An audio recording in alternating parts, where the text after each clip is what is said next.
of the facts as we understand them. On 25 June, an Iranian drone struck the Singapore-flagged cargo merchant vessel Ever Lovely as it attempted to transit the Strait of Hormuz.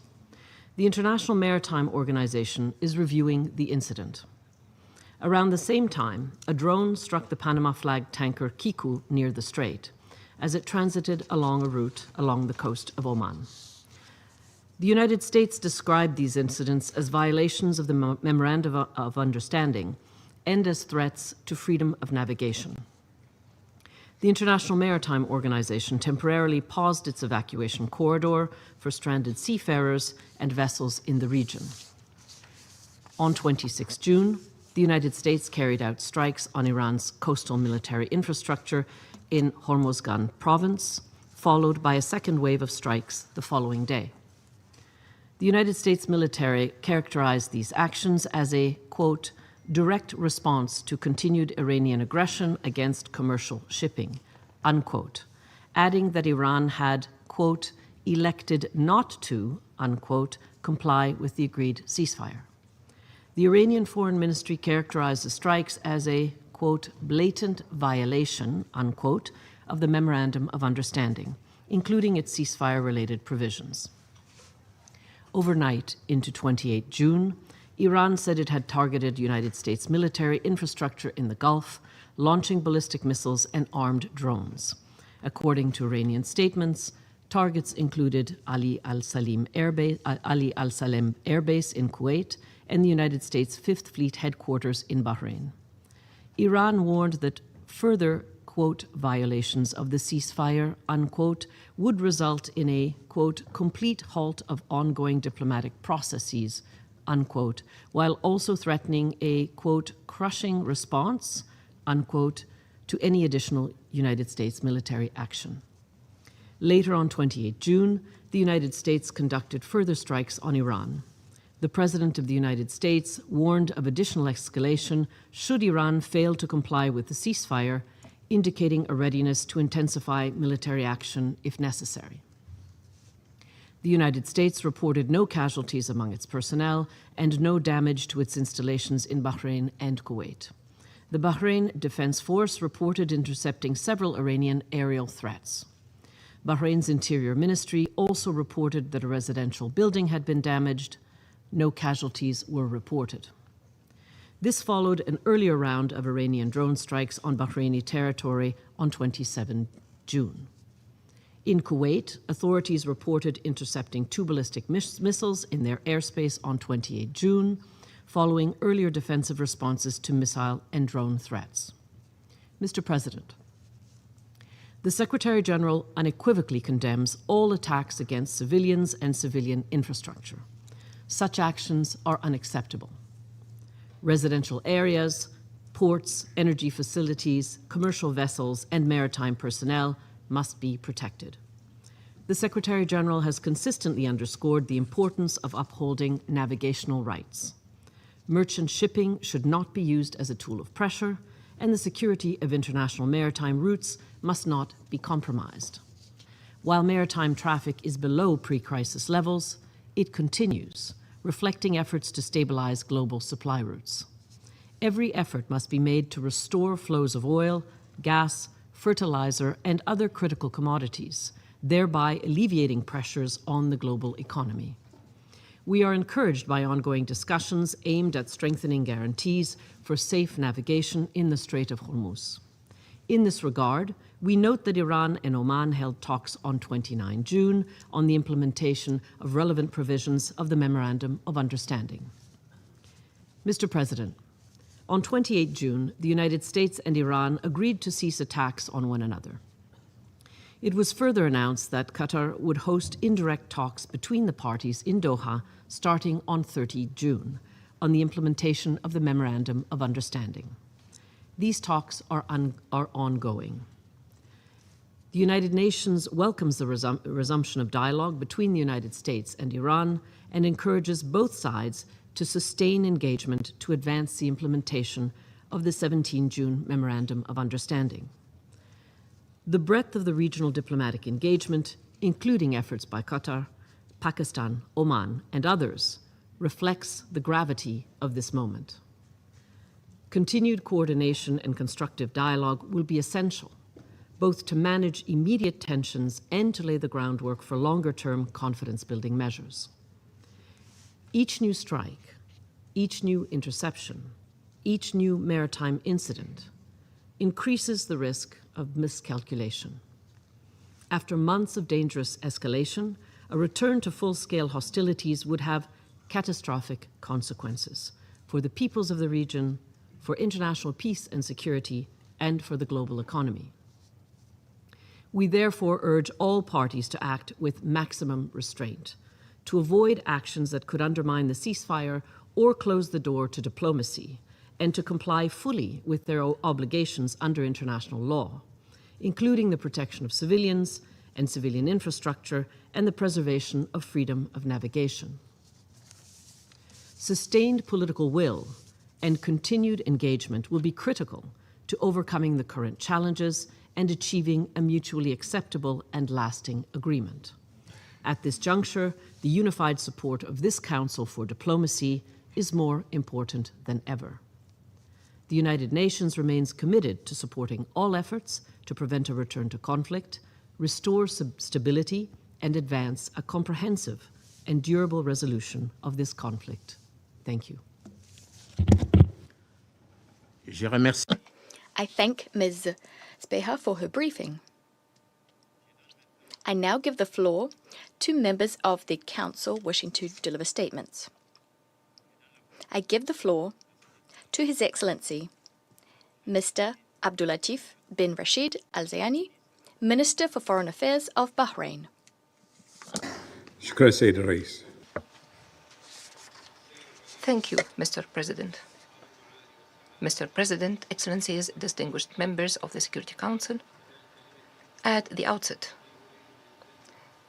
may I congratulate the Democratic Republic of the Congo on assuming the presidency of the Security Council for this month, and thank the Republic of Colombia for its presidency last month. I also extend my appreciation to the Assistant Secretary General of the United Nations for peace-building support for her valuable briefing. I thank this esteemed Council for responding to our request to convene this urgent meeting.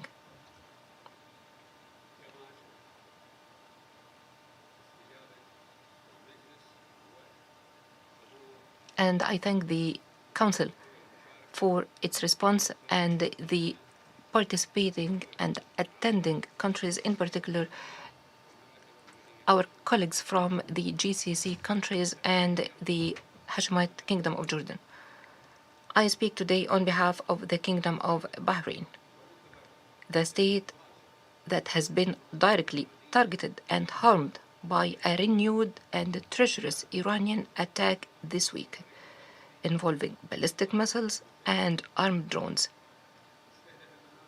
directed against densely populated civilian areas, despite the fact that Iran signed the Islamabad Memorandum of Understanding with the United States on 17th June, which explicitly provided for the cessation of military operations on all fronts. The Kingdom of Bahrain requested this emergency meeting because of its recognition of the Council's primary responsibility for the maintenance of international peace and security, and in the confidence that this Council, having condemned the Iranian attacks against the GCC states and Jordan in its resolution 2817, will not remain a bystander in the face of such a blatant challenge to its authority. What the Kingdom of Bahrain has recently endured is not an isolated incident, but is instead part of a continuous series of attacks that began on 28 February and have continued even after the signing of the Memorandum of Understanding, and indeed continue to this day. The Kingdom of Bahrain is one of the most densely populated countries in the world, the most densely populated in the Arab world and third most densely populated globally. Industrial and critical infrastructure is situated in close proximity to residential neighborhoods within a limited geographical area. Over this period, Bahrain has been subjected to a total of 808 attacks, comprising 203 ballistic missiles and 605 armored drones. These attacks deliberately targeted civilian facilities, critical infrastructure, and residential areas, resulting in the deaths of 3 innocent civilians and injuries to 465 others, including women and children.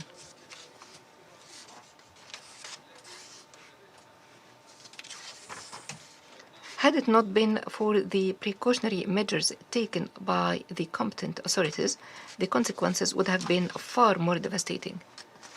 The effects of these attacks have extended well beyond human and material losses.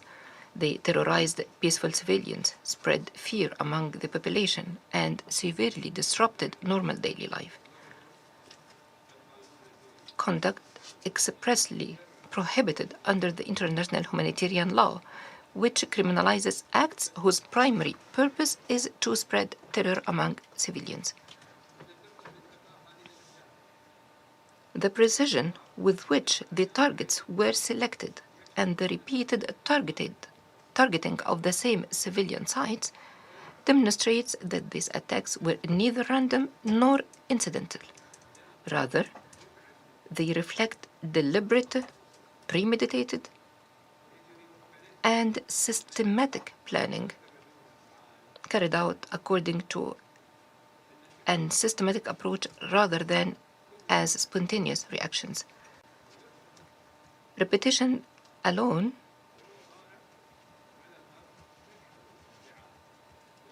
removes any doubt and establishes intent. The facts on the ground also disprove Iran's claim that these attacks are directed solely against military objectives.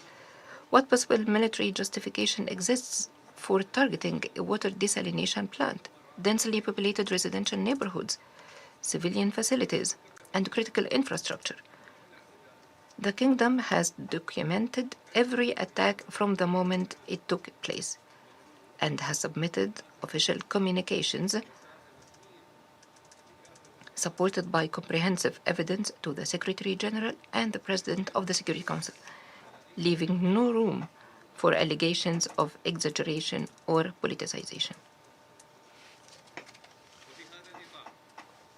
In this regard, the kingdom has distributed to the members of this esteemed council copies of photographic evidence illustrating some of these attacks, and I encourage all members to review them.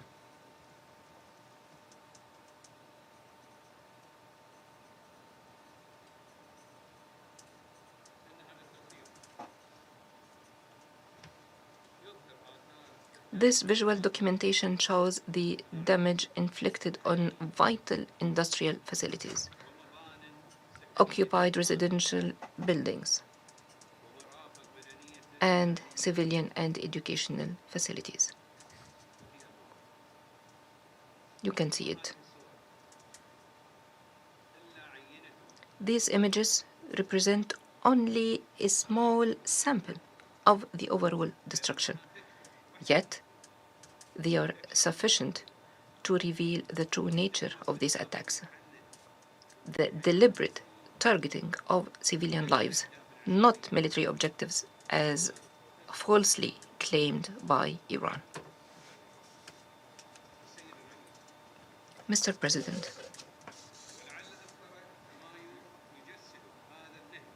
perhaps the most alarming example of this pattern occurred in the early hours of 5 April, when an Iranian drone targeted operational units at the Gulf Petrochemical Industries Company in Sitra, striking an ammonia storage tank located within a densely populated residential area.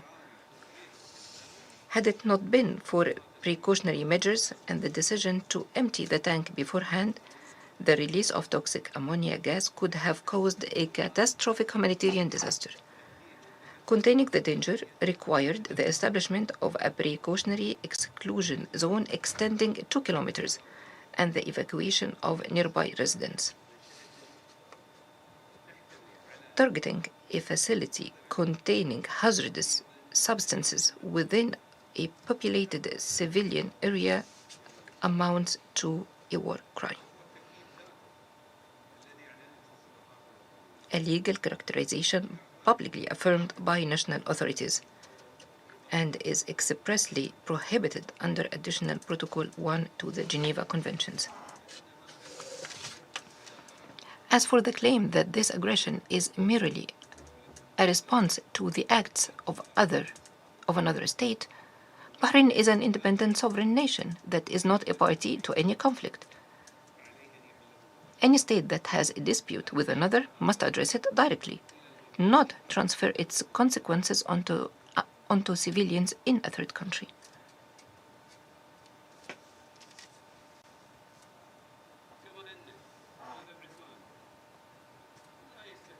Nor is this aggression directed solely against Bahrain.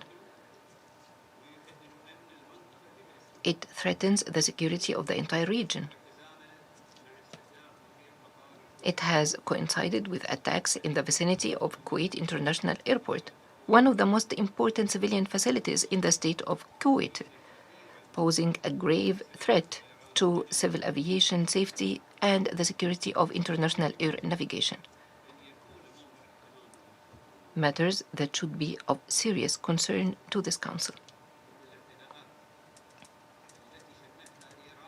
And these attacks launched by Iran and its proxies are not confined to any single state. This Council previously convened an emergency meeting at Bahrain's request following an attack by a drone on the Baraka nuclear power plant in UAE, causing a fire in an external electrical generator and bringing the region to the brink of a nuclear safety disaster.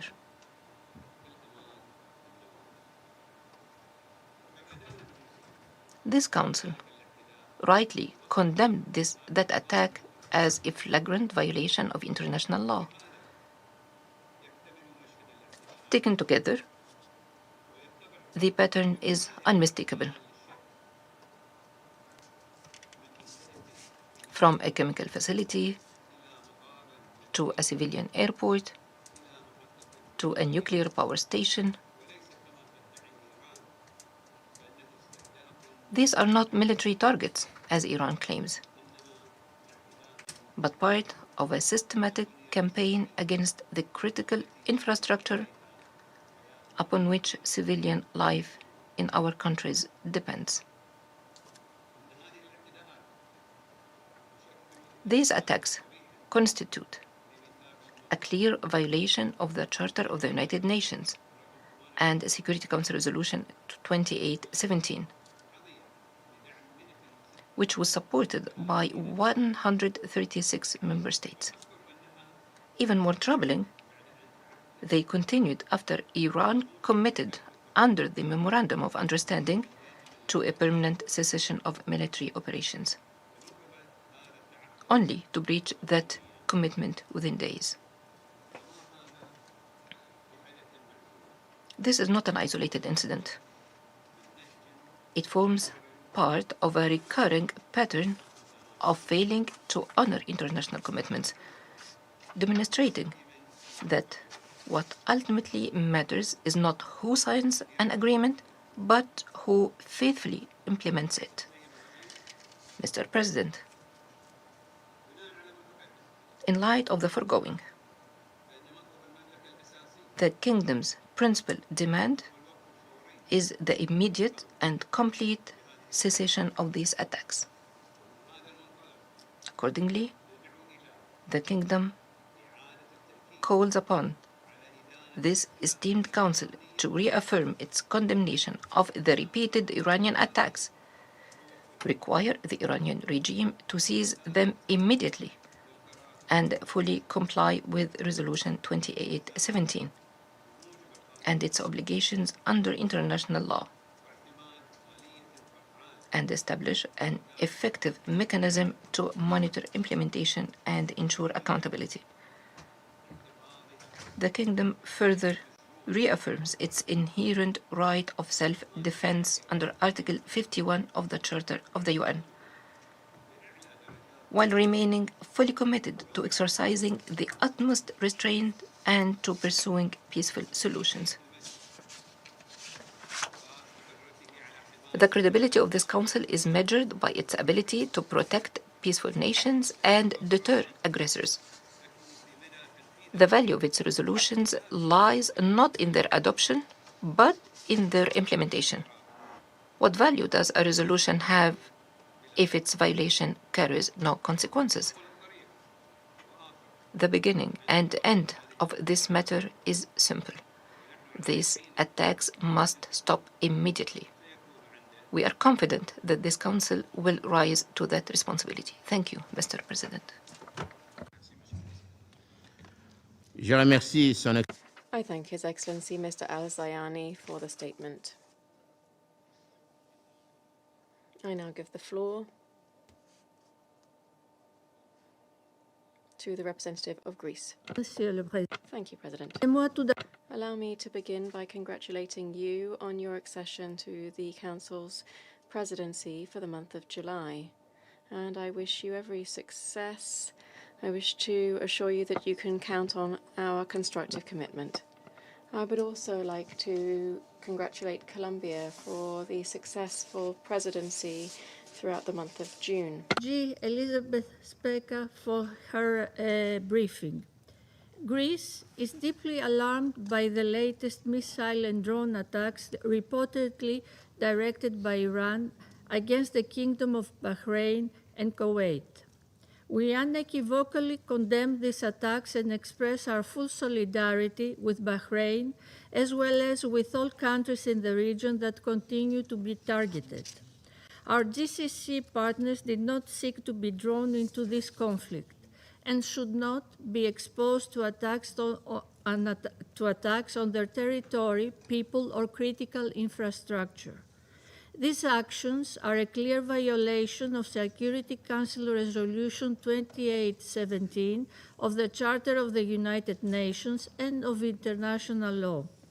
From the outset, Greece has stood by her GCC partners. Moreover, in this new environment in the Middle East, GCC countries are indispensable partners to collectively act and shape a regional security architecture which will ensure long-term security and stability, safeguarding the sovereignty and territorial integrity of Bahrain and other countries in the region.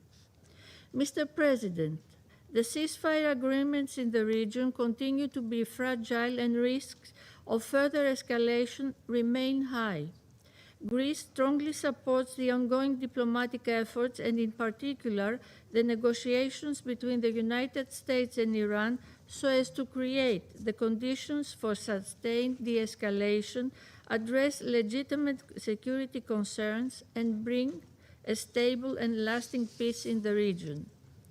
At the same time, we strongly believe that Iran must never acquire a nuclear weapon. Preservation of the non-proliferation regime is a precondition for sustainable stability.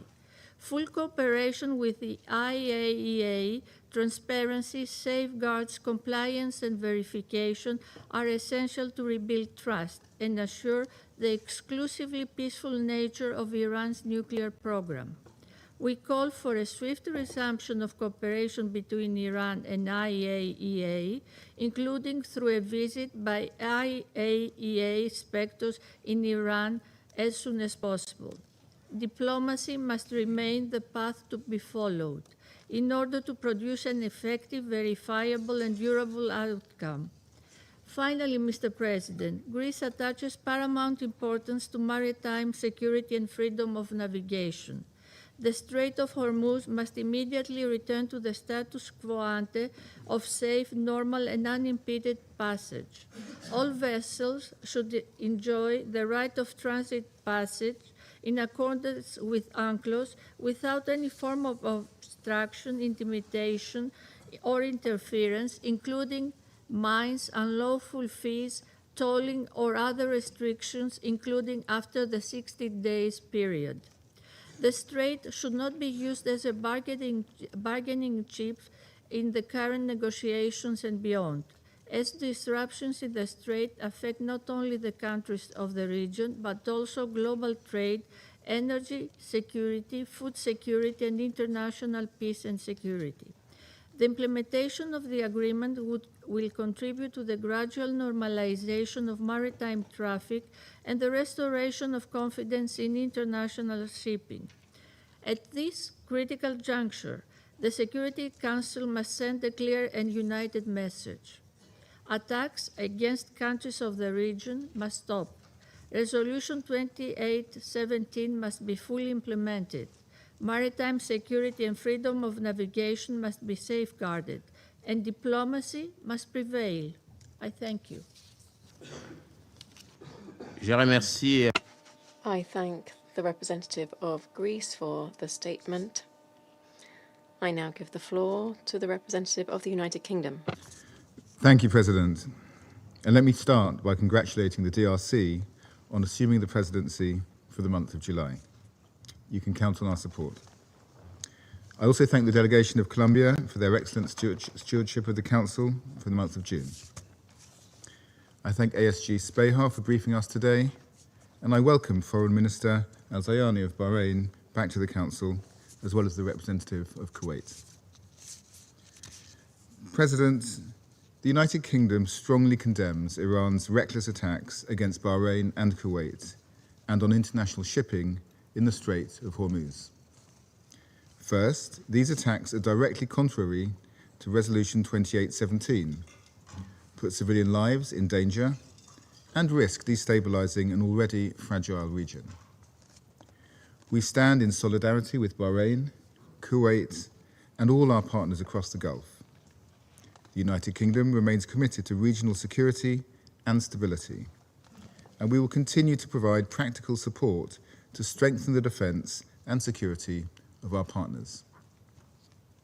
Second, the UK gives our strong backing to the International Maritime Organisation's efforts to evacuate vessels and seafarers, which have seen a number of vessels able to safely exit the strait, some after months of being stranded. The IMO have had to pause their efforts as a direct result of these attacks, and we hope they will be able to resume their work as soon as possible. We call for the right of transit passage to be fully restored in the Strait of Hormuz, in accordance with international law, as reflected in the United Nations Convention on the Law of the Sea. It is critical that the strait is free from the threat of violence and any form of tolls or unlawful impediments, and that all parties comply with their obligations under international law. The UK is committed to playing our part to achieve this, including through a strictly defensive and independent multinational military mission led jointly with our French partners to provide reassurance to commercial shipping. Finally, President, the UK welcomes and supports the implementation of the US-Iran Memorandum of Understanding and the ongoing negotiations. We recognise this as a moment of opportunity to restore stability, not only for the region, but also for the global economy. It is essential that global security and economic interests are safeguarded under a final agreement. And I thank you. Je remercie. I thank the representative of the United Kingdom. I now give the floor to the representative of Denmark. Thank you, Mr. President, and we congratulate the DRC on assuming the presidency of the Security Council for the month of July. You can count on our support. And we also thank Colombia for steering us through a very busy June. Let me also thank ASG Elizabeth Speha for her briefing. Denmark strongly condemns Iran's recent drone and missile attack against Bahrain, Kuwait, and in the Strait of Hormuz. We stand in full solidarity with the people of Bahrain and Kuwait and all countries in the region which have been targeted by Iran's indiscriminate attacks. Mr. President, the recent attacks by Iran are unacceptable. They pose a threat to the safety and stability of the entire region. They're putting civilian lives at risk, and they undermine efforts to achieve peace and security, while also negatively impacting the freedom of navigation. We reiterate our call for de-escalation and our call on all parties to show maximum restraint and comply with international law, including international humanitarian law. Resolutions of this Council must also be respected. In Resolution 2817, the Security Council demanded the immediate cessation of all attacks by Iran against countries of the region. Denmark urgently calls for its full implementation. Mr. President, these attacks risk destabilizing an already volatile situation. This is not only impact civilians across the Middle East, but reverberates far beyond, as we have seen with Iran's unlawful closure of the Strait of Hormuz. As a maritime nation, Denmark has continuously called for respect for freedom of navigation. Iran's actions in and around the Strait of Hormuz have led to food shortages, rises in energy prices, and other adverse effects across the world. They also undermine international efforts to restore regional security. Denmark welcomes the Memorandum of Understanding between the United States and Iran. We also thank Pakistan, Qatar, and all other mediators for their efforts. This agreement represents a moment of opportunity to restore regional stability, restore a fully open Strait of Hormuz with safe passage, and ensure that Iran never acquires a nuclear weapon.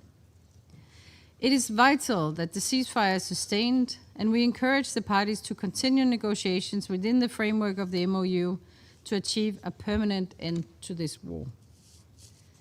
In closing, we reiterate our call for de-escalation and a durable solution.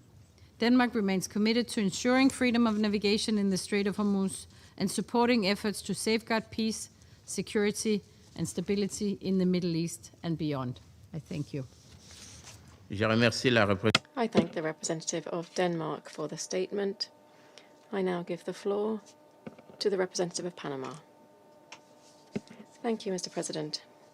We'd like to thank Ms. Elizabeth Spihar, Assistant Secretary General for the Department of Political and Peacebuilding Affairs, for her briefing. Furthermore, we welcome His Excellency Abdullatif bin Rashid al-Zayani, Minister for Foreign Affairs of the Kingdom of Bahrain. We also recognize here the presence of the permanent representatives of the State of Kuwait and the Islamic Republic of Iran, who are joining us for this meeting. Excellencies, we regret that the reason for this meeting is a fresh indiscriminate attack against the Kingdom of Bahrain and the State of Kuwait, perpetrated in blatant violation of their sovereignty and territorial integrity and in contravention of the Charter of the United Nations and international law. Such events once again put the civilian population at risk and fuel regional instability. We cannot allow such action to become normalized. Respect for the sovereignty, territorial integrity, and the prohibition on the use or the threat of use of force represent fundamental principles of the international order and must be respected by all states without exception. Equally worrisome is the fact that the decisions of this Council continue to go unheeded. Resolution 2817 of 2026, supported by 136 states, clearly requires the Islamic Republic of Iran to immediately and unconditionally cease any provocation or threat against neighboring states. Failure to comply with this resolution not only erodes the Security Council's authority, but also undermines regional and international efforts to achieve a durable solution. For this reason, we call on the Islamic Republic of Iran to fully comply with its obligations under international law and with the resolutions of this Council, to halt any action or threat that might worsen the situation, and to opt for dialogue and diplomacy as the only path towards preserving international peace and security. President, it is essential to fully restore safety of navigation in the region as a condition for the normalization of international trade and the stability of global supply chains.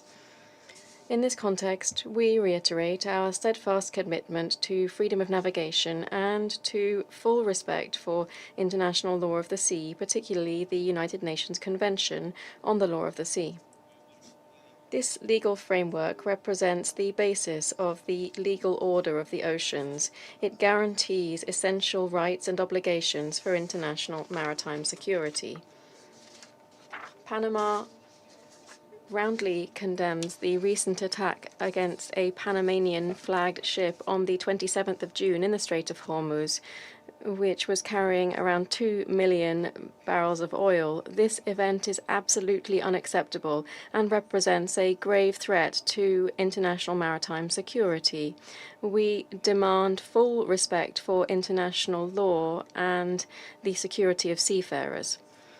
In addition, we recognize and support the work of the Secretary General of the IMO, Arsenio Dominguez, and the Secretariat of the organization, whose efforts have contributed to facilitating the safe evacuation of 115 vessels and approximately 2,500 seafarers who remained in the Strait of Hormuz. We fully trust that the ongoing diplomatic efforts will enable progress towards the full implementation of the Memorandum of Understanding between the United States and Iran, as well as enabling a constructive step towards the easing of tensions and building regional stability. Thank you.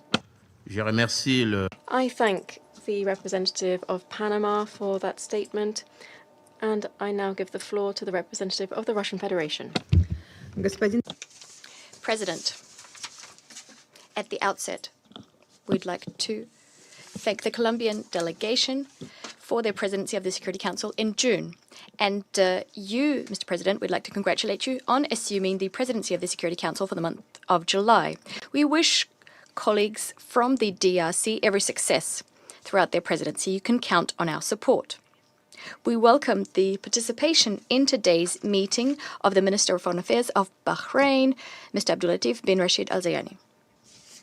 We thank ASG Elizabeth Speha for her briefing.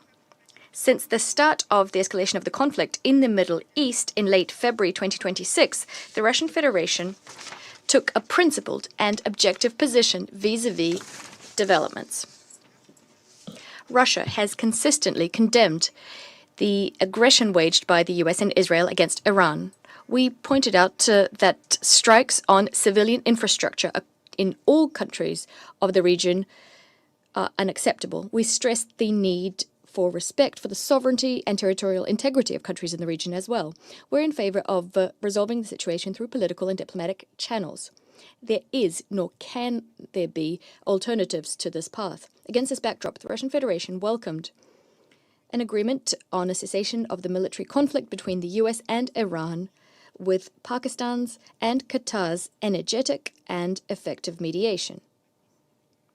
The MOU paved the way for further negotiations and instilled hope of a fully fledged peace.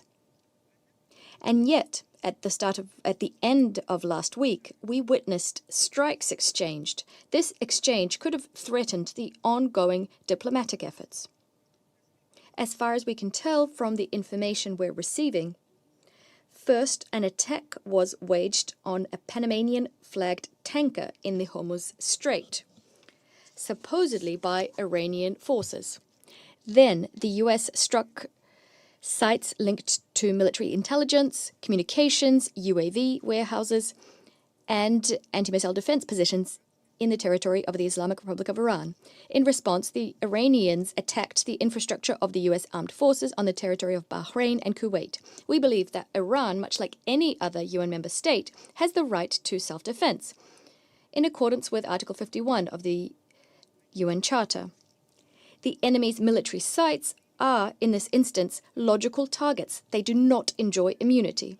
We also heard statements by Iranian officials stating that these retaliatory strikes were conducted specifically on U.S. military infrastructure in the region. If, during the strikes, civilian sites were damaged, well then that warrants condemnation. Deliberate attacks on civilian infrastructure, irrespective of the country in which it's located, whether that be Iran or Arab states in the Gulf, are unacceptable. Russia has unswervingly underscored this in different fora, including at the Security Council. Mr. President, we shouldn't forget that there is just one root cause of these outbursts of escalation in the Middle East. That is the US and Israeli aggression against Iran, which is not just a particularly flagrant violation of Iran's sovereignty, but which also posed a threat to the security of many other states in the region. In this context, we regret that our Arab friends were once again held hostage to yet another exchange of strikes between Washington and Tehran. In this case, the problem, from our vantage point, is related to the fact that the instigators of the military escapade against Iran, well, if they did think about the security of their partners in the region, it was only as an afterthought. Having said that, it's encouraging that despite what's transpired, the parties to the Islamabad Memorandum have reasserted that the ceasefire is in place and are continuing technical consultations on various aspects of the agreement reached on the 17th of June. We stand convinced that during this very sensitive period, heavy with responsibility, it's necessary to unswervingly implement the understandings crafted by Washington and Tehran so as to ensure there are no new flare-ups of conflict throughout the entire Middle East, including Lebanon. We expect that work on a comprehensive agreement will facilitate the restoration not only of lasting peace, but also trust between our friends on both sides of the Persian Gulf. We expect that the outcome of these efforts will be the resumption of unfettered and safe navigation in the Hormuz Strait, which would benefit the energy and the food security of the states of the Global South. The Russian Federation is open to facilitating the crafting of a comprehensive long-term agreement between the US and Iran, as well as a broader regional agreement, should there be demand for our assistance. Against this backdrop, we'd like to once again draw your attention to the updated version of the Russian concept for collective security in the Persian Gulf zone, which we transmitted to our Arab and Iranian partners at the end of May. This document calls for gradual steps towards unblocking conflict situations, the principle of equal and indivisible security, the development of confidence-building measures, as well as ensuring the freedom of navigation in the Hormuz Strait on the basis of international law. We hope that this initiative will inject momentum into a substantive discussion on how we can build a post-conflict architecture of international relations in the region. We stand ready to continue providing diplomatic support to efforts aimed at stabilizing the situation in the Middle East. Mr. President, on a separate note, we'd like to underscore that the Security Council bears a special responsibility for maintaining negotiations and creating conducive conditions thereto. The Security Council should take a balanced and objective stance. We should avoid whipping up further tensions by making sudden moves, leveling politicized allegations, and ignoring the overall context of the situation. Any possible initiatives should be equidistant and aimed at ensuring a comprehensive settlement. Russia is unswervingly ready to take a constructive role in crafting an overall Security Council position on this issue. I thank you. I thank the representative of the Russian Federation, and I now give the floor to the representative of the United States. I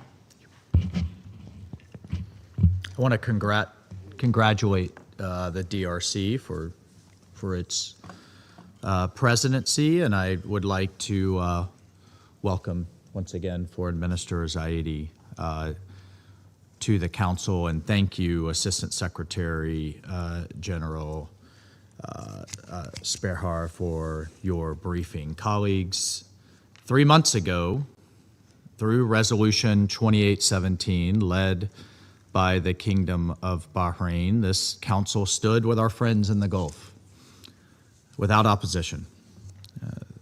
As their hospitals, as their airports, energy infrastructure, resorts were under blistering fire from Iranian drones and missiles. And I'll tell you, personally, on a personal note, I was just in the Gulf, in the Kingdom, along with the United Arab Emirates and other partners that have been indiscriminately struck by Iran, with their civilian infrastructure repeatedly damaged.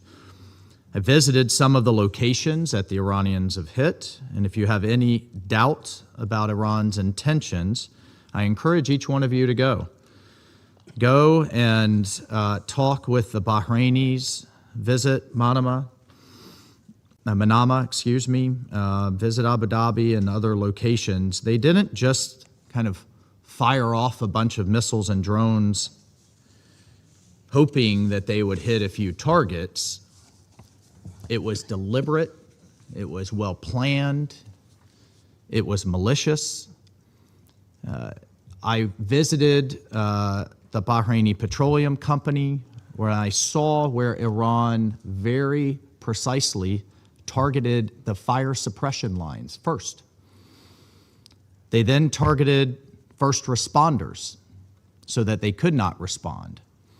They targeted a site literally in the middle of a neighborhood. Fortunately, the drone didn't explode. Would have potentially killed 2,000 to 3,000 families in a massive, massive explosion. But they did this in a way to maximize damage. Even when they hit fuel tanks, they targeted the largest fuel tank and was sure to hit the bottom of the tank rather than the top so that it fully drained. And again, the fire suppression apparatus, the safety apparatus had been destroyed, and the first responders even, the firemen and women had been attacked so that they couldn't put out the fires. They even aimed at chemical storage areas, again, where direct strikes could have killed thousands of innocent people in what Iran will, I'm sure, their representative today will call neighbors and colleagues. That's not how you treat neighbors in my neighborhood where I come from. Meanwhile, they've stopped every ship from transiting the Straits of Hormuz, and it didn't matter if the ship was carrying fertilizers to farmers in Africa, aid to Sudan, fuel to Japan, whether they were involved in this conflict or not. We've heard talk today of root causes. I don't think farmers in East Africa were involved in root causes. Civilian, military, didn't matter. Iran sought to punish the world, all of us, all of you, people who had no interest, no party, even no knowledge of their nuclear aspirations. Just this week, the UN Trade and Development Agency found that Iran's closure of the Strait of Hormuz will have lasting effects on 61 developing economies. Again, let's go back to the talk of root causes from our Russian colleagues. Okay, hit back on military sites, fire back on United States bases in the region, fire back on Israel even. But 61 developing countries that will suffer now, or their crops won't grow, because Iran sought to indiscriminately and seeks to indiscriminately punish the world because of their views in this conflict. Iran cannot, and we cannot allow it to hold the world's economy hostage. So many innocent civilians around the world are being affected. So as a response, Bahrain, our Gulf Arab allies, and others rallied a record-breaking 136 co-sponsors who spoke with one voice. Iran must stop its attacks on its neighbors and leave an international waterway, the Straits of Hormuz, open for all. Our friends in the Gulf have rallied another 143 co-sponsors on a separate draft resolution circulated in May that once again calls on Iran to stop its illegal mining. We can't just throw mines, whether it's on land or in the sea, in response to a conflict. illegal tolls, and respect international law for free passage for all.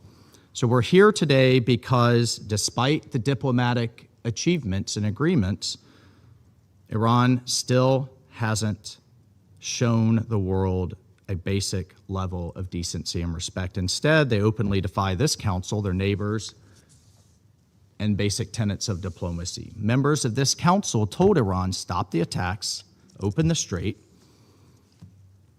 Iran's neighbors respectfully asked Iran, stop the violence, open the strait. Even their closest partners told them privately, stop the mining, stop the tolling, and open the strait. And just 2 weeks ago, the United States signed a memorandum of understanding with Iran. Its most basic premise, the strait's international waterways must be open. Attacks on civilian shipping must stop. And we're here today because Iran ignored that. Last week, Iran fired missiles and drones at civilian infrastructure in Bahrain and Kuwait. Why? Why? They also fired at commercial vessels transiting Omani territories. So again, we just heard, well, Iran has a right to defend itself. Okay. Do they have the right to attack Kuwait and attack random civilian ships flagged by Panama and Singapore in international waters? Is that a right under Article 51 of the UN Charter? I would think not. So again, let's be clear what happened here. After 136 countries told Iran to stop, Iran fired again. After its neighbors pleaded for de-escalation, Iran fired again. After the United States sat down for weeks and pursued diplomacy at the highest levels, the Vice President of the United States signed a memorandum of understanding, Iran fired again. And after the Iranian people dared to speak out for a new Iran, the regime battered its own people, and they're still spending millions on internet suppression. Why? As an aside, as a tragic aside, executions in Iran have surged. Despite the internet blackout, we know this. Javad Zamani, al-Zayani, 2 students, young men, were just executed 10 days ago in Iran. You know their crime? As it was rammed through a revolutionary court with no representation, their crime was, quote, waging war against God. That was their crime. That's the crime. And I look at their representative. I don't know how he lays his head on his pillow at night. But whatever false choice the Ayatollah's cronies present him, it's not the only choice. Amnesty International says these protesters are still the ones who weren't, the 40,000 who weren't machine gunned in the streets in the period of 1 weekend. Amnesty International says they're being held in secret, they're being tortured into confessions, they have no counsel, and in some cases being publicly hung to send a message. There's an old scripture that says, quote, I have set before you life and death, blessing and curse. Iran cannot keep choosing death and curse. And today, we once again urge Iran to revert to the path of peace and dialogue. The world is not with Iran. Iran's own people are not with this regime. Its neighbors are not with this regime. Colleagues on this council and all responsible nations, it is a time for choosing. And please make your stance clear. These attacks are fundamentally unlawful, they are inconsistent with the Memorandum of Understanding, and they are certainly in violation of this Council's Resolution 2817. And they're a disservice to the future of the Iranian people. I cannot stress enough the possibility of real, transformative, positive opportunity for the nation and people of Iran is on the table. But President Trump's patience is not unlimited. The world cannot continue to suffer, and Iran must abide by its obligations to this council that this council voted for without opposition, and the world must hold this regime to account. I thank you. Je remercie. I thank the representative of the United States. I now give the floor to the representative of Liberia. Thank you. Thank you, Mr. President. I have the honor to deliver this statement on behalf of the A3, namely the Democratic Republic of the Congo, Somalia, and my own country, Liberia. We thank the Assistant Secretary General for her comprehensive update on the latest developments in the region. The A3 congratulates you, Ambassador Zenon, and the Democratic Republic of the Congo on assuming the presidency for the month of July. Of course, you can count on the A3's full support. We thank the Colombian delegation for the stellar stewardship of the Council last month. We welcome the presence of the distinguished Foreign Minister of Bahrain in today's meeting, as well as the representative of Kuwait. Mr. President, the A3 is deeply alarmed by the recent attacks on Bahrain and Kuwait. The explicit admission of responsibility for these actions is no mere footnote.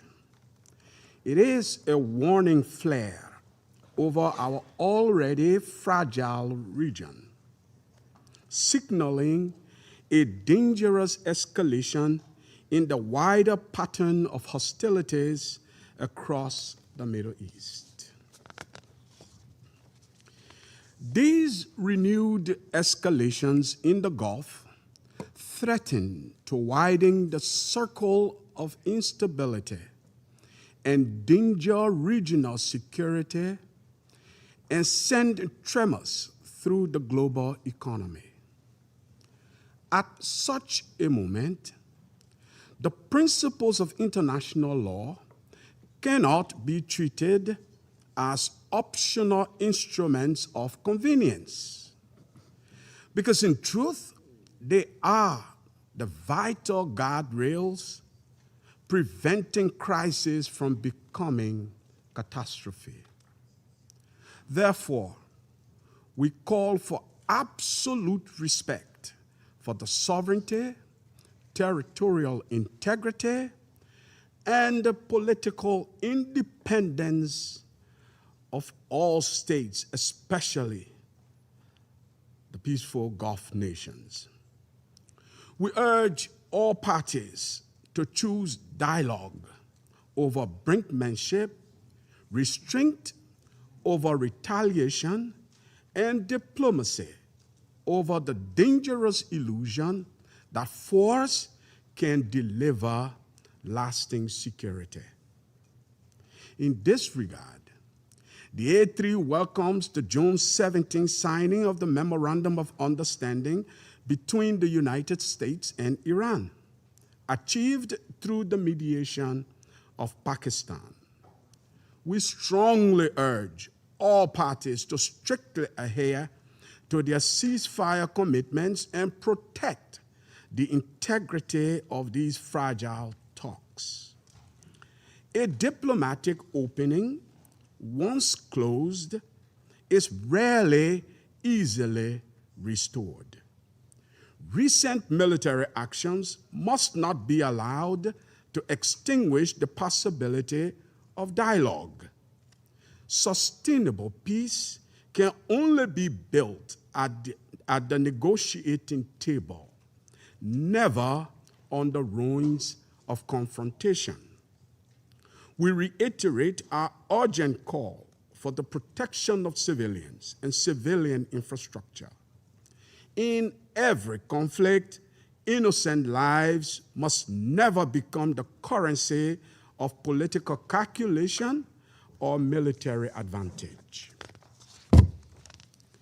Commitments undertaken by the parties must be fully respected, faithfully implemented, and honored in good faith. Equally critical is the guarantee of freedom of navigation in international waterways, including the Strait of Hormuz. This is not merely a regional concern. It is a global necessity. No nation should mistake strategic waterways for levers of pressure, nor allow the arteries of international commerce to be held hostage to conflict. All parties must refrain from actions that undermine maritime security and the free flow of trade upon which the global economy depends. We demand full compliance with Resolution 2817 of 2026, which insists on an immediate end to threats and provocations targeting regional security and maritime commerce. To conclude, Mr. President, this Council must help ensure that the region steps back from the edge and returns to the path of reason, restraint, and responsible diplomacy. The choice before all parties remains stark: either widening the flares of conflict or widening the doors of dialogue. The A3 urges the latter because in the Middle East, as everywhere, peace is not preserved by the loudness of weapons, but by the courage of wisdom. I thank you for your kind attention. I thank the representative of Liberia, and I now give the floor to the representative of Latvia. Merci, Monsieur le Président. Thank you, President. At the outset, I'd like to congratulate the Democratic Republic of the Congo on assuming its function as President of the Security Council for the month of July. We wish you every success. You can count on my delegation's support. I also thank Colombia for the excellent steering of Council's work last month. And I thank Assistant Secretary General Spehar for her valuable contribution. And I do welcome the participation of His Excellency Abdullatif bin Rashid al-Zayani, Minister of Foreign Affairs of the Kingdom of Bahrain, to today's meeting, as well as the representative of Kuwait. Mr. President, we are once again meeting due to reckless attacks perpetrated by Iran, this time against Bahrain and Kuwait, on 28th of June, well after the signing of the Memorandum of Understanding on Cessation of Hostilities. These continuous attacks threaten regional stability, endanger the ceasefire agreement enshrined in the MOU. Latvia categorically condemns these attacks against civilians and civilian infrastructure, and we express our solidarity with Bahrain, Kuwait, and our partners in the Gulf. International law, international humanitarian law, must be respected by all parties at all times. And we reiterate that for diplomacy to succeed, a complete cessation of hostilities is critical, in full compliance with the Memorandum of Understanding and Resolution 2817. Iran must cease its campaign of unprovoked strikes against its neighbors and abandon any attempts to disrupt free and safe navigation through the Strait of Hormuz. This includes demining the strait and seizing any and all threats and attacks against maritime vessels. For months now, Iran has inflicted suffering on the most vulnerable around the globe by disrupting global supply chains, leading to spiking energy prices and endangering global food security. This follows decades of Iran's destabilizing activities in the wider region. And let me remind also the Council of the fact that Iran has supplied Russia with drones and missiles for its war of aggression against Ukraine, the same weapons it is now using against its neighbors in the Gulf. Mr. President, we reiterate our support for the ongoing negotiations between the United States and Iran and appreciate the mediation efforts by Pakistan and Qatar, among others. A long-term sustainable solution to the threat Iran poses to the international rules-based order must be found. And it is imperative to ensure that Iran never acquires a nuclear weapon, engages with the IAEA, and ceases its destabilizing activities in the region and beyond, including attempts to hold an international waterway hostage, in clear violation of the United Nations Convention on the Law of the Sea. Latvia will remain a constructive partner in these efforts, and we continue to call on Iran to comply with its obligations under international law. I thank you. I thank the representative of Latvia. I now give the floor to the representative of Pakistan.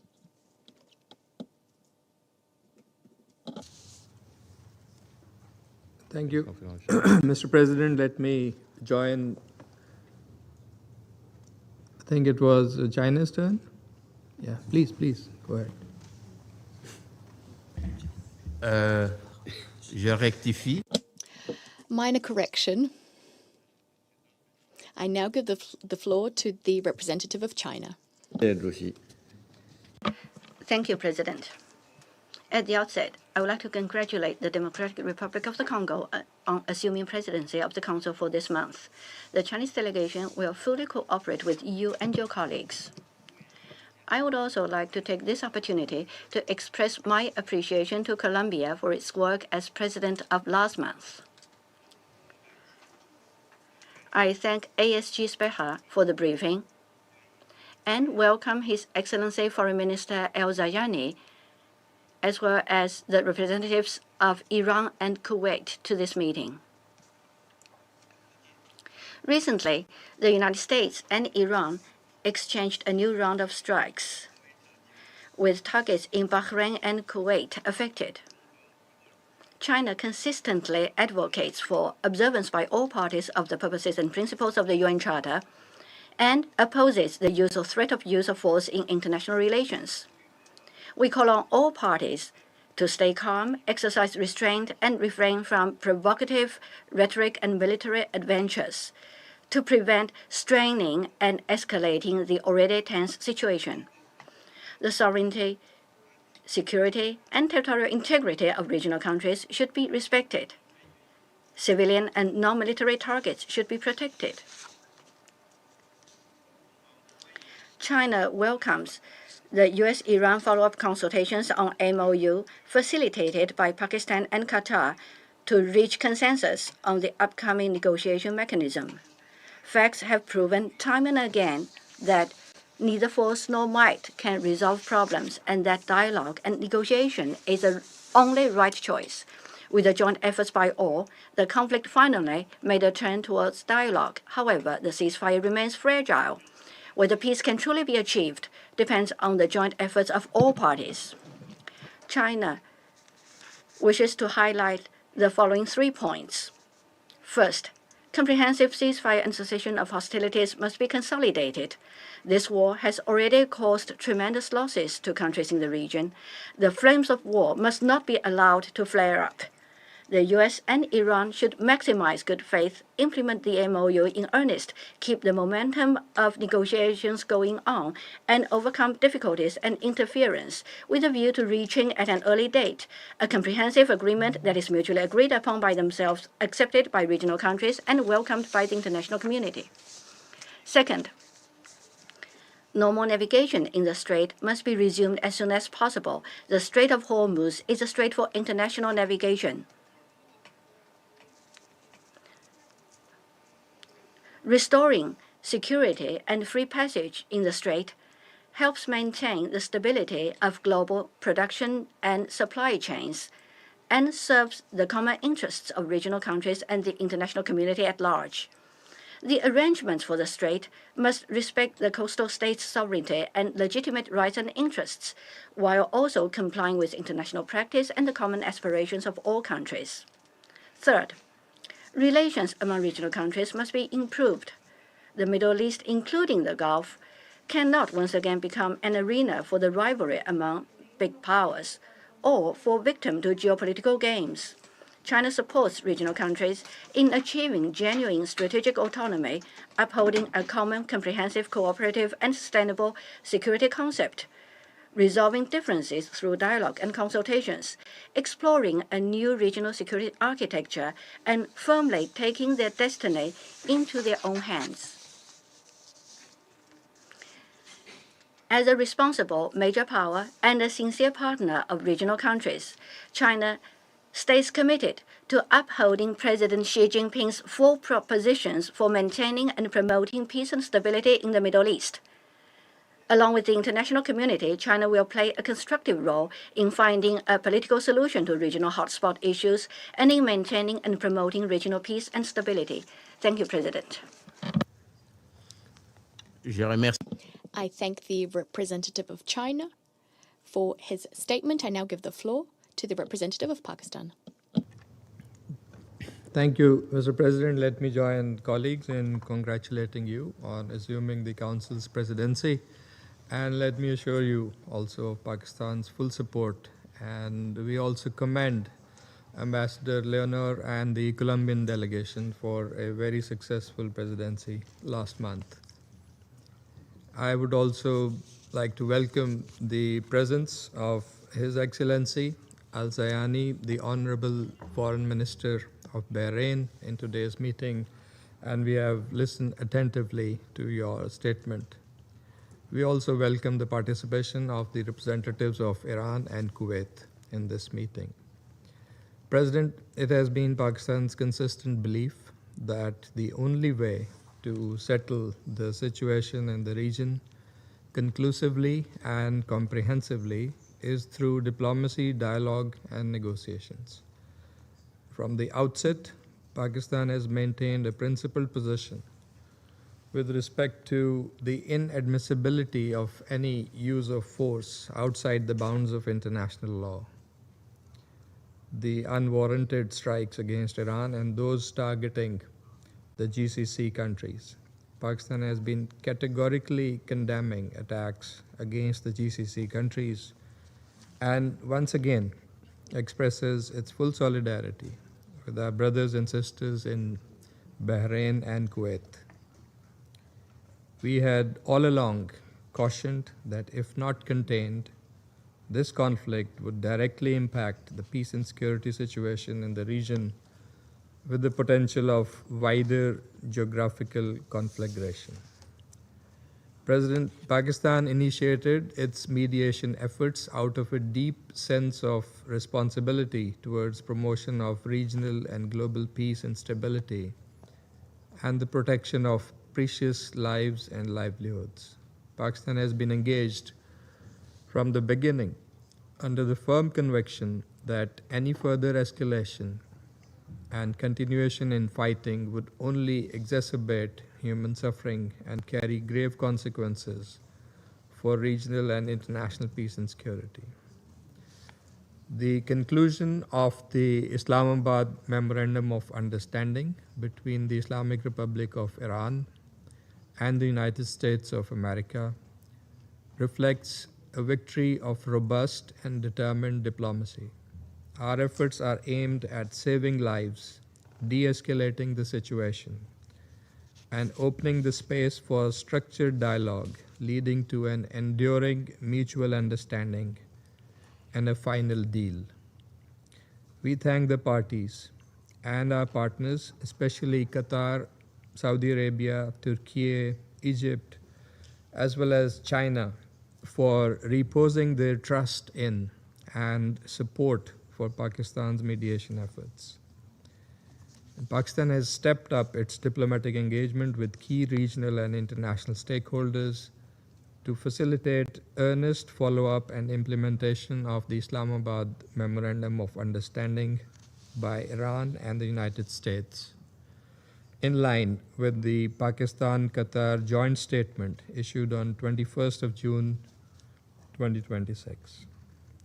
And yesterday, Pakistan and Qatar concluded separate meetings with the US and Iranian negotiators in Doha, with positive progress made on issues related to the Islamabad Memorandum of Understanding, building on the outcomes of the Lake Lucerne Summit. The parties agreed to continue discussions over the coming period with the next meeting to be scheduled at the earliest possible time. So we remain hopeful and optimistic that we will continue to see meaningful progress in the coming days. Pakistan's leadership remains engaged with the parties, our partners, and the regional countries. We continue to facilitate dialogue and confidence-building measures to prevent any escalation and to sustain the diplomatic engagement. From our perspective, the fact that the talks are continuing and the parties are on the negotiating table is a significant positive outcome. The channels of communication remain open, and we are persisting in our efforts geared towards ushering peace, security, and tranquility that will benefit the entire region and all countries without exception. I thank you. Je remercie le représentant du Pakistan. I thank the representative of Pakistan. I now give the floor to the representative of Colombia. Mr. President, I thank the Presidency for convening this meeting, and since this is the first time that I am taking the floor, I take this opportunity to wish you every success in your work this month. In addition, I would like to thank the Assistant Secretary General, Ms. Spiha, for her briefing. I convey my greetings to the delegations joining us today. In addition, I welcome the Foreign Minister of Bahrain, Mr. Abdullatif bin Rashid al-Zayani. Colombia condemns in the strongest terms the recent attacks targeting Kuwait and the Kingdom of Bahrain and expresses its solidarity with the peoples of both countries. These events represent a grave threat to international peace and security and reveal the precarious situation facing the region. The pattern of attacks and reprisals is not building security for any state. Rather, on the contrary, it is ramping up mistrust and entrenching a dynamic of confrontation whose consequences are felt beyond the actors directly involved. This merely fuels a cycle of instability which heightens risks for the civilian population, shrinks space for dialogue, and distances the prospects for a political solution. In this context, my country reiterates that all states have the obligation to act in accordance with the Charter of the United Nations, respecting the sovereignty and territorial integrity of states. These principles cannot be applied selectively. Rather, they represent legal obligations binding equally on all states and represent the basis of the international order. Mr. President, at the same time, Colombia deems it essential to preserve the momentum of ongoing diplomatic efforts, and we call on all parties to exercise maximum restraint, avoiding any action which might exacerbate the situation or lead to a greater escalation. In this regard, the recent Memorandum of Understanding between Iran and the United States represents an opportunity that must not be squandered. Although the events over the last few days have highlighted the fragility of this process, they also bear out the need to step up efforts to prevent the current escalation from either reducing or shutting off the political space that has begun to emerge. It is incumbent on all parties to act with the necessary responsibility and consistency to ensure that this opportunity gives rise to concrete results and is to the conditions that are conducive to reaching a lasting agreement. Colombia reiterates that only through respect for international law, good faith, and the peaceful settlement of disputes will it be possible to prevent a greater escalation and to preserve international peace and security. Thank you very much. Je remercie. I thank the representative of Colombia for her statement. I now give the floor to the representative of France. Thank you, President. Congratulations on acceding to the presidency of the Council. without a doubt, you have our full support, and also our congratulations to Colombia on the very dense, active Colombian presidency in June. I thank ASG Speha for political affairs. Ms. Speha, thank you for your very specific briefing. The Council is meeting at the behest of the Kingdom of Bahrain. France would like to extend its greetings to the Minister of Foreign Affairs, His Excellency Mr. Abdullatif bin Rashid al-Zayani. We're meeting at the request of Bahrain following Iranian drone strikes on Bahrain on the 28th of June, attacks which resulted in the destruction of residential buildings in particular. These attacks, as well as Iranian ballistic missile attacks on Kuwait, attacks waged on the 27th of June, are unacceptable. These attacks constitute a flagrant violation of Resolution 2817, adopted by the Council in March of this year. France condemns these Iranian attacks in the firmest possible terms. We reiterate our unswerving commitment to the security, sovereignty, and the territorial integrity of all our partners in the Middle East. Since the start of this crisis, France has stood side by side with our partners as they faced unilateral attacks on their territory by Iran. We remain fully committed to participating in their defense. President, these attacks once again demonstrate the need for a lasting and comprehensive de-escalation in the region. The MOU, signed by the US and Iran, must pave the way for a lasting diplomatic solution, one capable of restoring the security and stability of the region, as well as of stabilizing the global economy. France supports the mediators' efforts, as well as those of all parties, geared towards ensuring the discussions make headway and are concluded, and this across the various chapters. First and foremost, we must move without delay towards a complete reopening of the Hormuz Strait. The resumption of maritime traffic without restrictions, without tolls, is a necessary precondition for regional stability and the stability of the global economy. Attacks on commercial vessels must end immediately.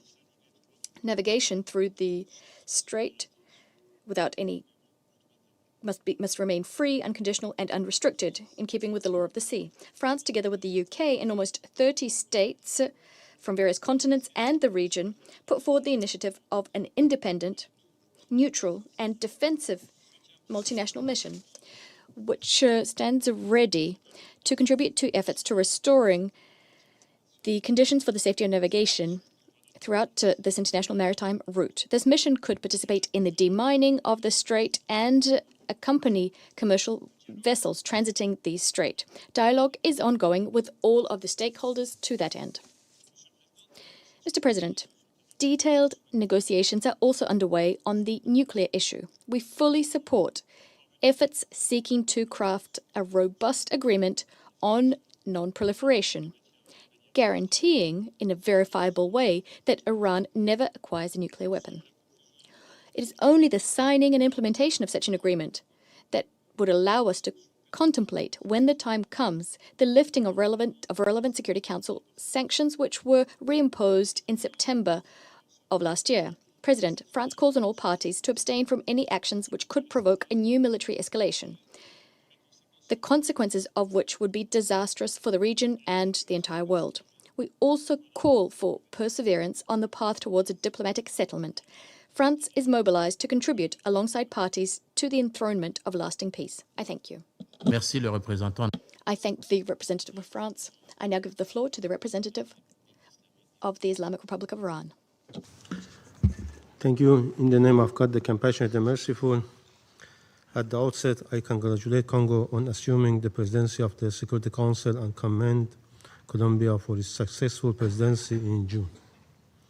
We have taken note of the statement delivered by the ASG, Ms. Speha.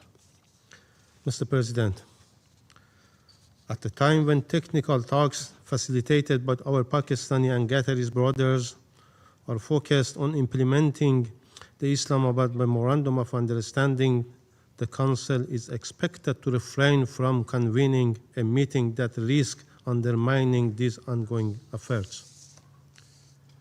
I categorically reject the baseless allegation made by the United States. Once again, the representative of the United States has resorted to lies and disinformation against Iran. The facts are clear. In the midst of diplomatic negotiation together with the Israeli regime, the United States betrayed diplomacy twice and launched 2 wars of aggression against Iran in blatant violation of the Charter of the United Nations and international law. These violations constitute a grave threat to international peace and security. I also reject the unfounded accusation made by certain Western members of the Council and the representative of Bahrain. Instead of addressing the root cause of the current crisis, they have ignored the unlawful aggression committed against Iran, remained silent in the face of these serious violations, and sought to shift blame onto the victims. Their double standards and hypocritical behavior have deprived them of any credibility to lecture others. Against this background, I would like to make the following points. First, Iran is the main victim of the wars of aggression launched by the United States and Israeli regime. The role of the victims and aggressor must not be reversed. The United States and Israeli regime have flagrantly violated the UN Charter and international law, including international humanitarian law, by imposing 2 unjustified and unwarranted wars against the Iranian people. During the attacks in June 2025 and between 28 February and 8 April 2026, the United States deliberately targeted civilians and civilian infrastructure, including hospitals, sport facilities, schools, and cultural sites. Even the President of the United States and other senior U.S. officials publicly admitted to and openly boasted about committing these heinous war crimes against the Iranian people and civilian infrastructure. More than 4,800 civilians, including women and children, were killed. The killing of school girls in Minab remains one of the most horrific examples of this atrocious crime. The Security Council failure to discharge its responsibilities has reinforced impunity and emboldened further unlawful acts. The United States and the Israeli regime bear full responsibility for all the consequences of these wars of aggression and must be held fully accountable. Second, the United States has repeatedly violated the 8 April ceasefire and its commitments under the Islamabad Memorandum of Understanding by launching further attacks against Iran's sovereignty and territorial integrity. Iran has exercised its inherent right of self-defense in accordance with Article 51 of the Charter. Its defensive measures were directed against U.S. military facilities and bases, and its assets in the region from which attacks against Iran were launched. We strongly condemn the United States' recent air attacks and aggression of 27 June 2026 against Iran's southern coastal facilities, which constituted a flagrant violation of Article 2, Paragraph 4 of the Charter, as well as a clear breach of Paragraph 1 of the Islamabad MOU. Third, certain members referred to the politically motivated Resolution 2817.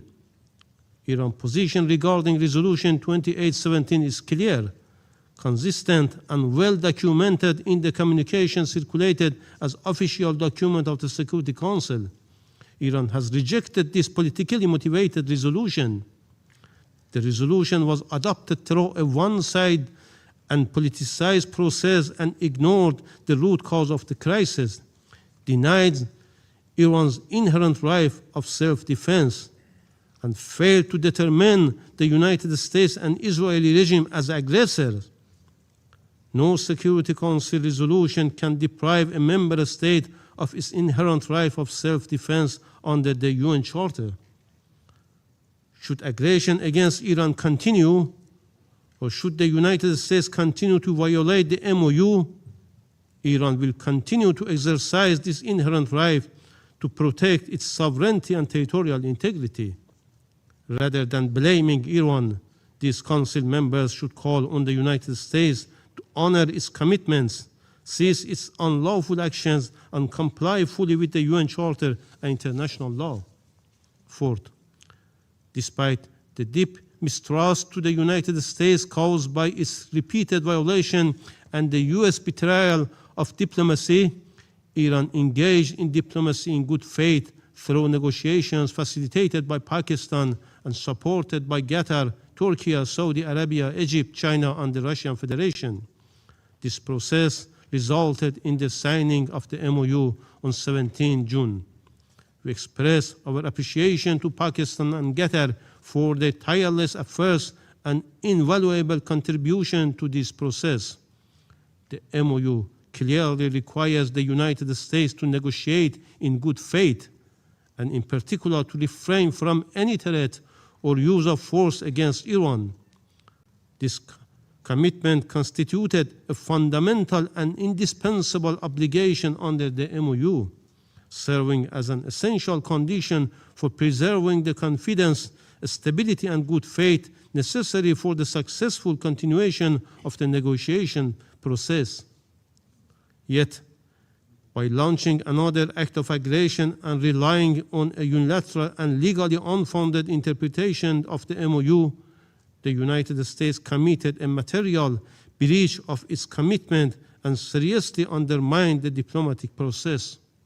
Fifth, Iran remains fully committed to implementing the MOU, including its provisions concerning the Strait of Hormuz, provided that the United States faithfully fulfill its own obligations. Paragraph 5 of the MOU provides, and I quote, "The Islamic Republic of Iran will make arrangement using its best efforts for the safe passage of commercial vessels, free of charge for a period of 60 days, from the Persian Gulf to the Sea of Oman, and vice versa. The transit of commercial vessels will resume immediately, and taking into account the need to remove technical and military obstacles, demining by the Islamic Republic of Iran will be completed within 30 days. End of the quote. As has been stated by Iran's foreign minister, under the agreed arrangement, responsibility for the management of maritime navigation through the Strait of Hormuz, including its reopening and all necessary demining operations, rests exclusively with Iran. The implementation of this arrangement is currently underway in accordance with the MOU, and Iran has launched technical dialogue with the Sultanate of Oman. Any external interference or attempt to establish parallel arrangement would violate the MOU, undermine its implementation, delay the restoration of normal commercial navigation, put at risk safe maritime navigation, and increase regional tension. We therefore call upon all states, particularly the United States, to respect in good faith the letter and spirit of the MOU and refrain from reinterpreting its contents or action that interferes with its implementation. Sixth, Iran reiterates its commitment to the freedom of navigation and continue to ensure that such freedom is granted for all without interference. It should have been clear that the presence of US military bases and foreign interference in the Persian Gulf region brings nothing but insecurity. They have put at risk the regional security in general and the maritime safety in particular. The US has no coastal border in our region. It is not their waters, it is not their neighborhood. Defining and concluding a security regime for our region is the exclusive joint responsibility of the neighboring countries, and the US and others, rather than a destructive military presence or interference, needs to support regional countries to fulfill such responsibility. In conclusion, the priority must be the full implementation of the MOU and the continuation of negotiations toward a comprehensive deal. The Security Council should support this process, encourage full compliance with the MOU, and refrain from provocative actions that could undermine diplomacy or further escalate tensions. I thank you. Je remercie le représentant. I thank the representative of the Islamic Republic of Iran, and I now give the floor to the representative of Kuwait. شكرا. Thank you, Mr. President. At the outset, I would like to thank your presidency for convening this emergency important meeting at a time when our region is undergoing very critical situations. Against the backdrop of the continued escalation that undermines sovereignty and territorial integrity of countries and is a threat to international peace and security, despite the glimpses of hope, we thank ASG for her briefing. We welcome the participation of His Excellency Dr. Abdullatif Rashid al-Zayani, Minister of Foreign Affairs of Bahrain, in our meeting. We reiterate that convening a meeting today should not be a procedural response to an incidental development. It should be a clear step in the Council's shouldering its responsibility in maintaining international peace and security and in addressing any action that undermine sovereignty, territorial integrity, and security of peoples of these countries to risk. Kuwait condemns in the strongest terms the Iranian unwarranted repeated attacks against the territory and airspace of Kuwait, as well as its critical infrastructure.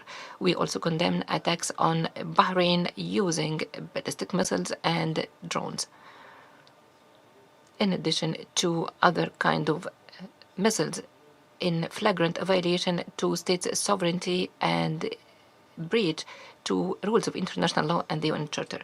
This reflects an unaccepted approach to escalation. Such attacks should not be seen as incidental or isolated incidents or isolated developments. They are part of a repeated pattern of hostilities that risk the safety and security in the region. It is a threat also to the navigational safety in the region. The state of Kuwait, since the beginning of this wave of escalation to repeated attacks, totaling 893 attacks with drones and 873 attacks with ballistic missiles and 10 cruise attacks, which led to many casualties, including a child. That's in addition to the material damage in vital infrastructure and critical facilities, including the Kuwait International Airport and the facilities related to the safety of international air navigation. Kuwait states that the efficiency of its military and armed forces helped to prevent further loss. Protecting the lives of those in Kuwait will remain our priority. That is non-negotiable. Mr. President, the state of Kuwait holds the Islamic Republic of Iran fully responsible for these attacks. And Kuwait also stresses its firm and clear position that it has never been and will never be a party to any military escalation.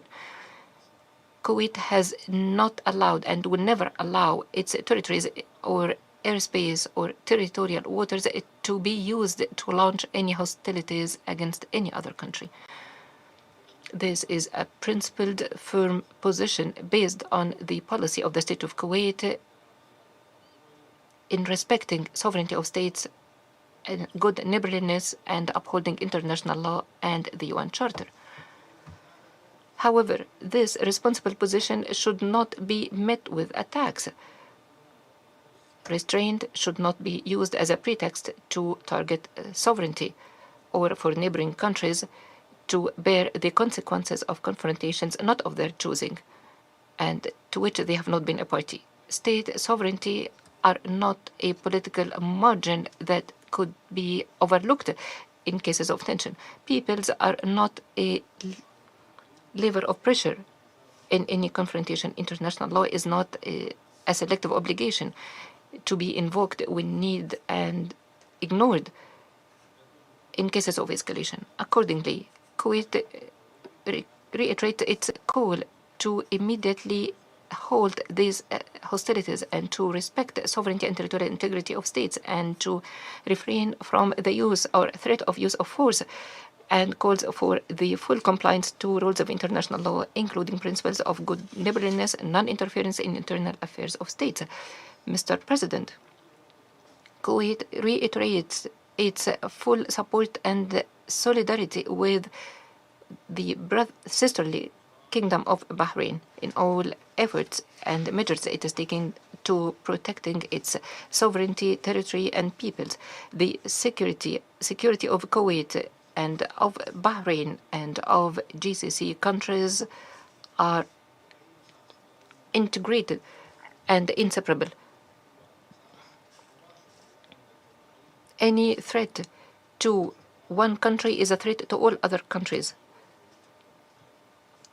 Our stability is joint and common.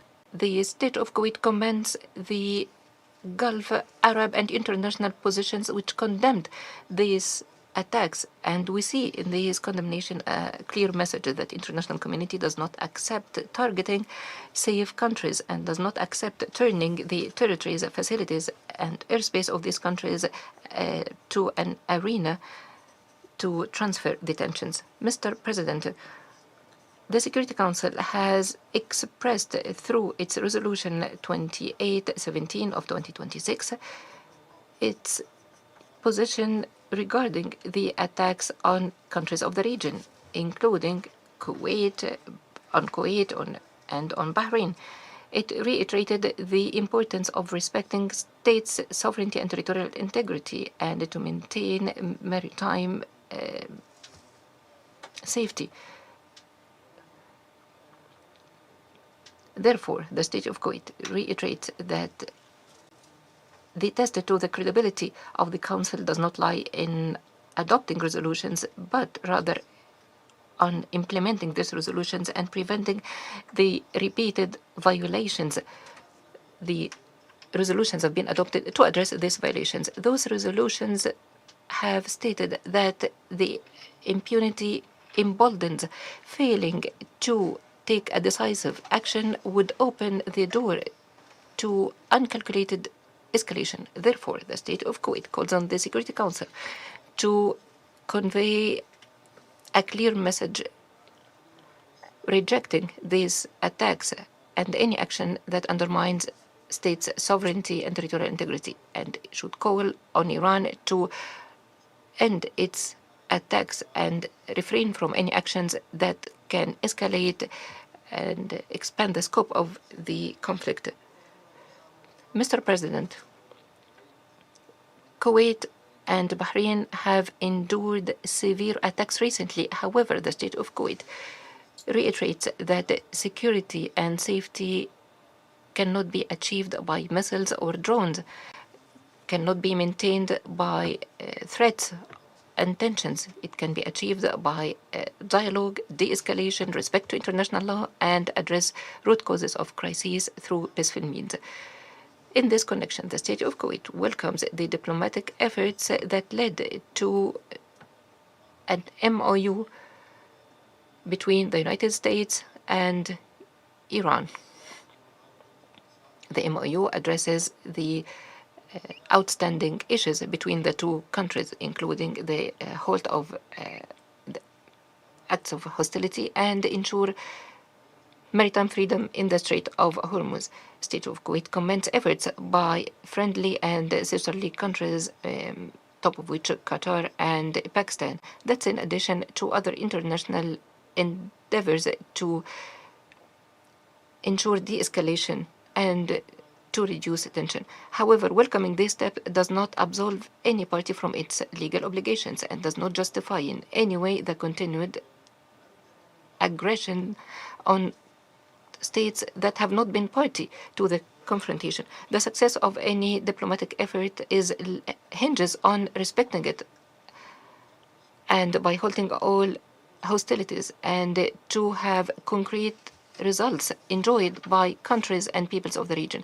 They should not remain ink on paper or a fragile framework destroyed by repeated attacks. The state of Kuwait reiterates that any future arrangements on the security in the region or the free navigation in the Strait of Hormuz should be based on the respect for international law, the principles of sovereignty and the right of coastal states, as well as the international navigational rights. It should not be at the expense of the GCC countries or without taking their legitimate interests into consideration.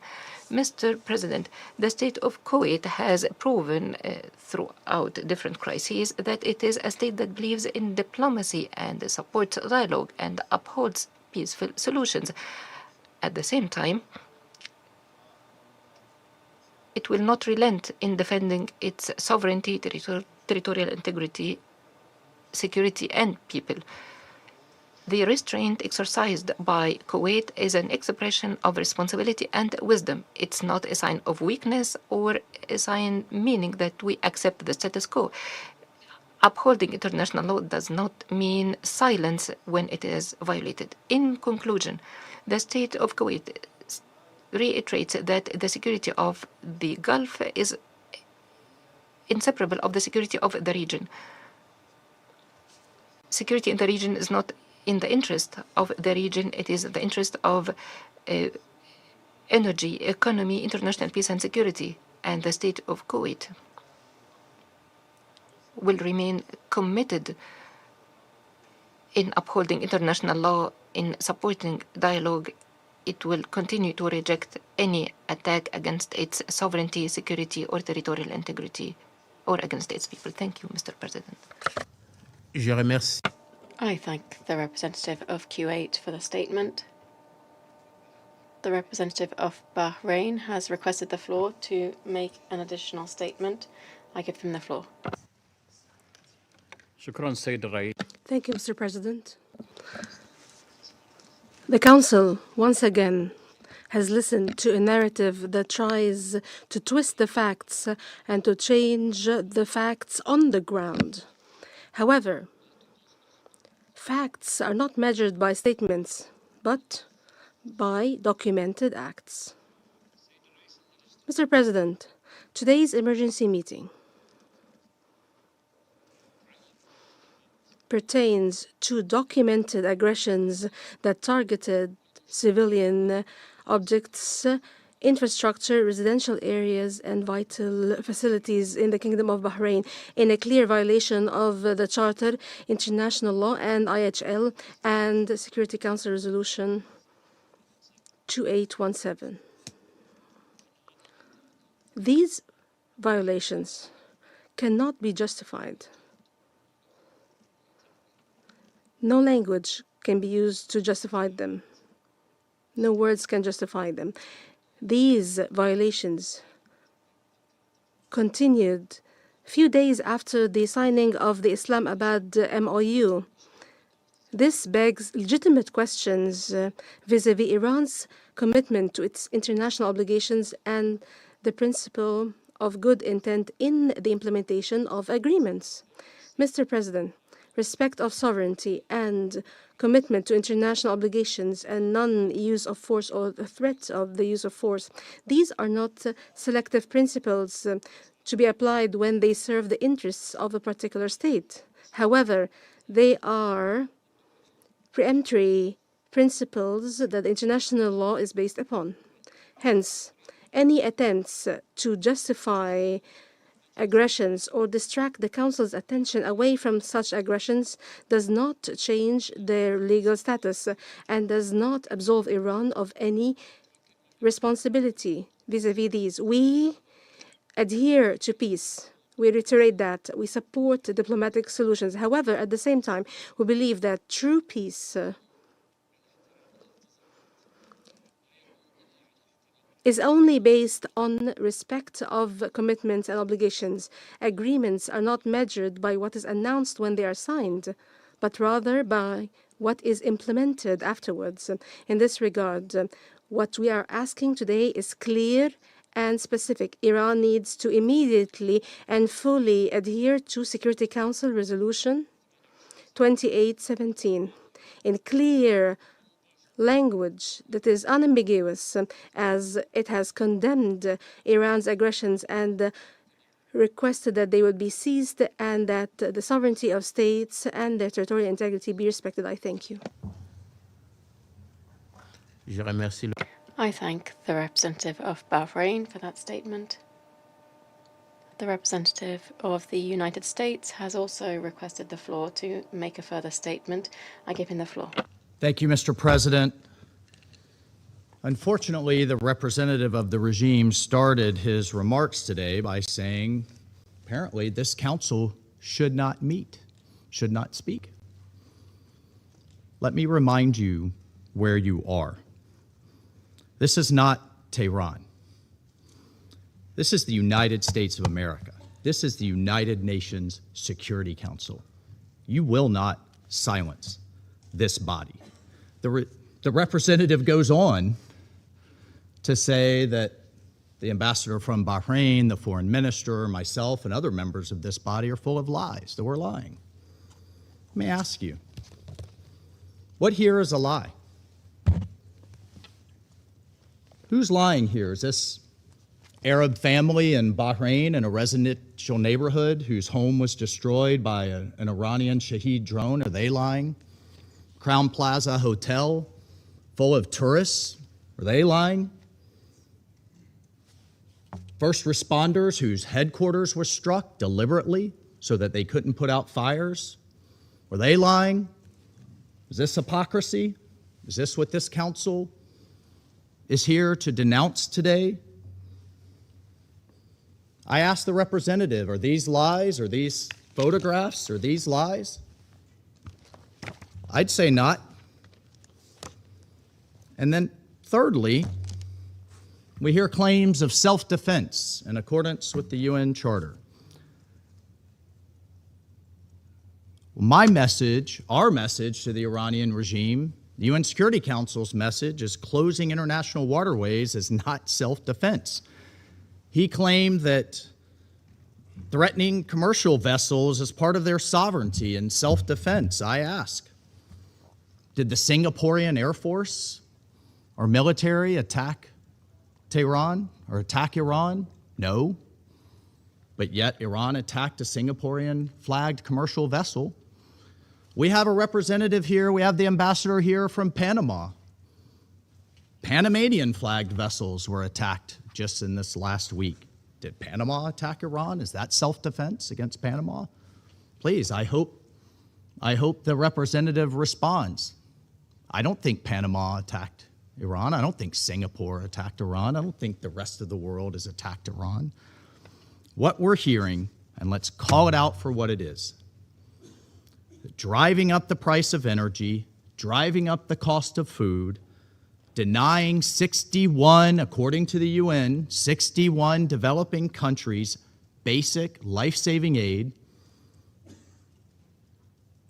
It is a cynical, sad, and sick attempt at global blackmail, plain and simple. And we need to be crystal clear from this body that it is absolutely unacceptable. The United Nations Security Council, if it has a backbone, won't stand for it. The world won't stand for it. And that we will hold this Iranian regime accountable for its attacks on our populations around the world through this sick attempt at global coercion. I thank you, Mr. President. I thank the representative of the United States for that statement. The representative of the Islamic Republic of Iran has asked for the floor to make a further statement. I give him the floor. Thank you. I would be brief. In response to my brother Jamal from Bahrain, there is no doubt that certain regional countries, including Bahrain, facilitated this aggression by allowing their territory and their space to be used by aggressors. The international responsibility alongside that the United States and Israeli regime is clear and undeniable. You know that according to the General Assembly resolution, providing your space and soil to aggressor is act of aggression. And I think that it should be clear for our neighboring countries that the presence of American and spaces in their countries not only does not bring security to their countries, but also make their countries vulnerable. And response to representative of the United States, I asked him that maritime blockade is a collective punishment. You were in war with Iran. Why you prevent the international vessels could reach to the Iranian ports? You cannot deny the facts. The fact is that 70% of Americans and taxpayers oppose your administration war policy toward Iran. They believe that Americans' interests have been sacrificed for the Israeli interest.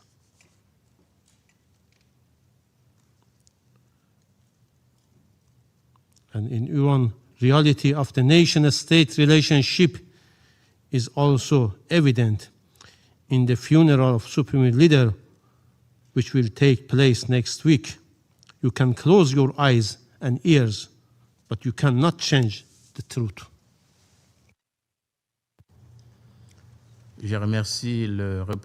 I thank the representative of the Islamic Republic of Iran.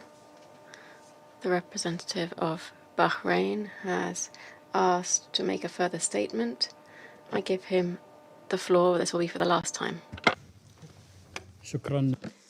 Thank you, Mr. President. I apologize for taking the floor once again, but I just wanted to respond to the representative of Iran once again. Resolution 2817 has condemned these acts. There is no justification for them. Hence, the representative of Iran needs to go back to this resolution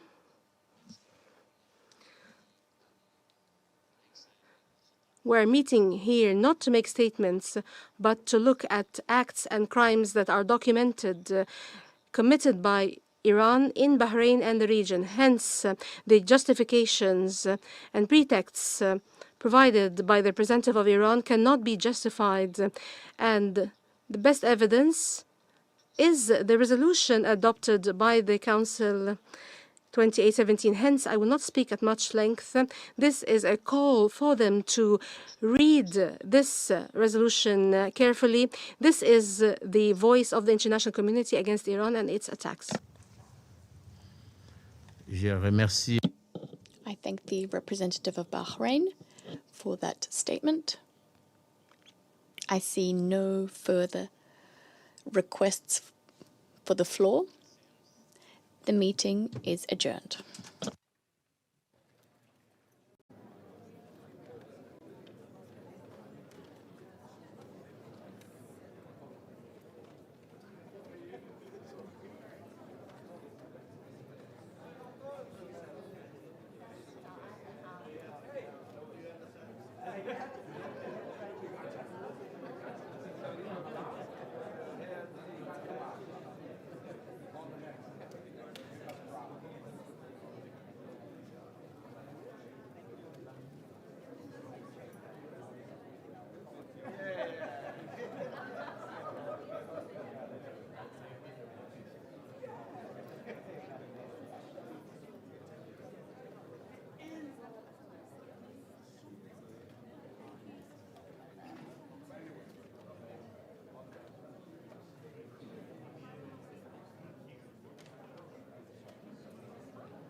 La 10e. The 10,189th meeting of the Security Council is called to order.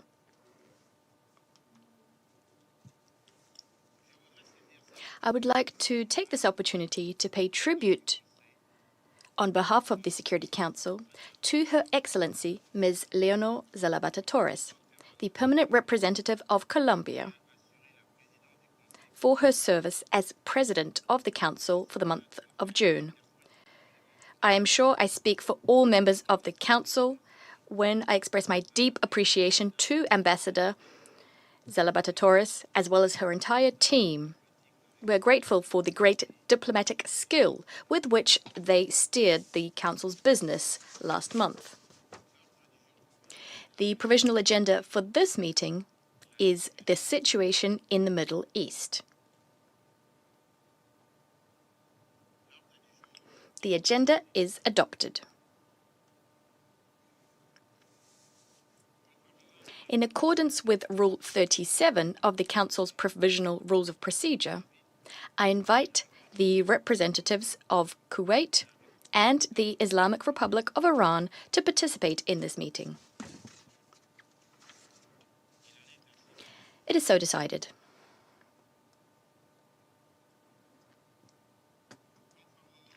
In accordance with Rule 39 of the Council's Provisional Rules of Procedure, I invite Ms. Elizabeth Speha, Assistant Secretary General, Department of Political and Peacebuilding Affairs, to participate in this meeting. It is so decided.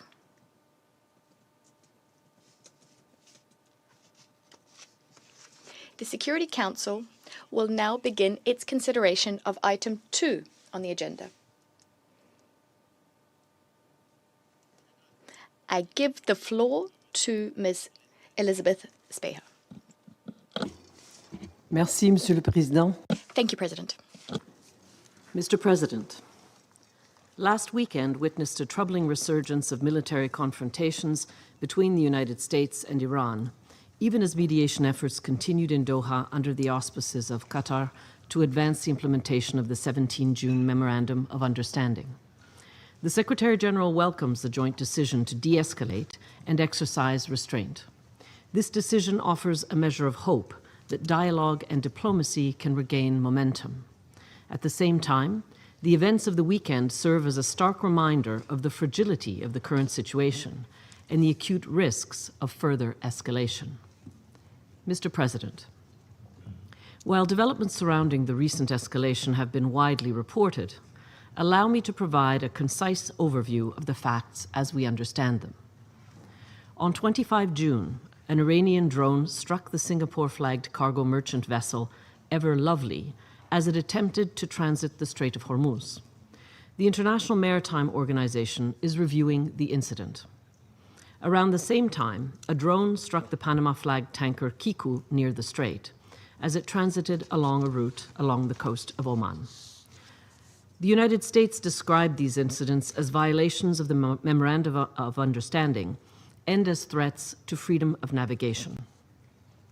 The International Maritime Organization temporarily paused its evacuation corridor for stranded seafarers and vessels in the region.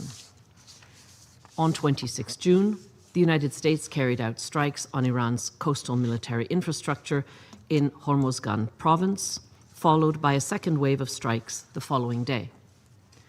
The United States military characterized these actions as a, quote, direct response to continued Iranian aggression against commercial shipping, unquote, adding that Iran had, quote, elected not to, unquote, comply with the agreed ceasefire.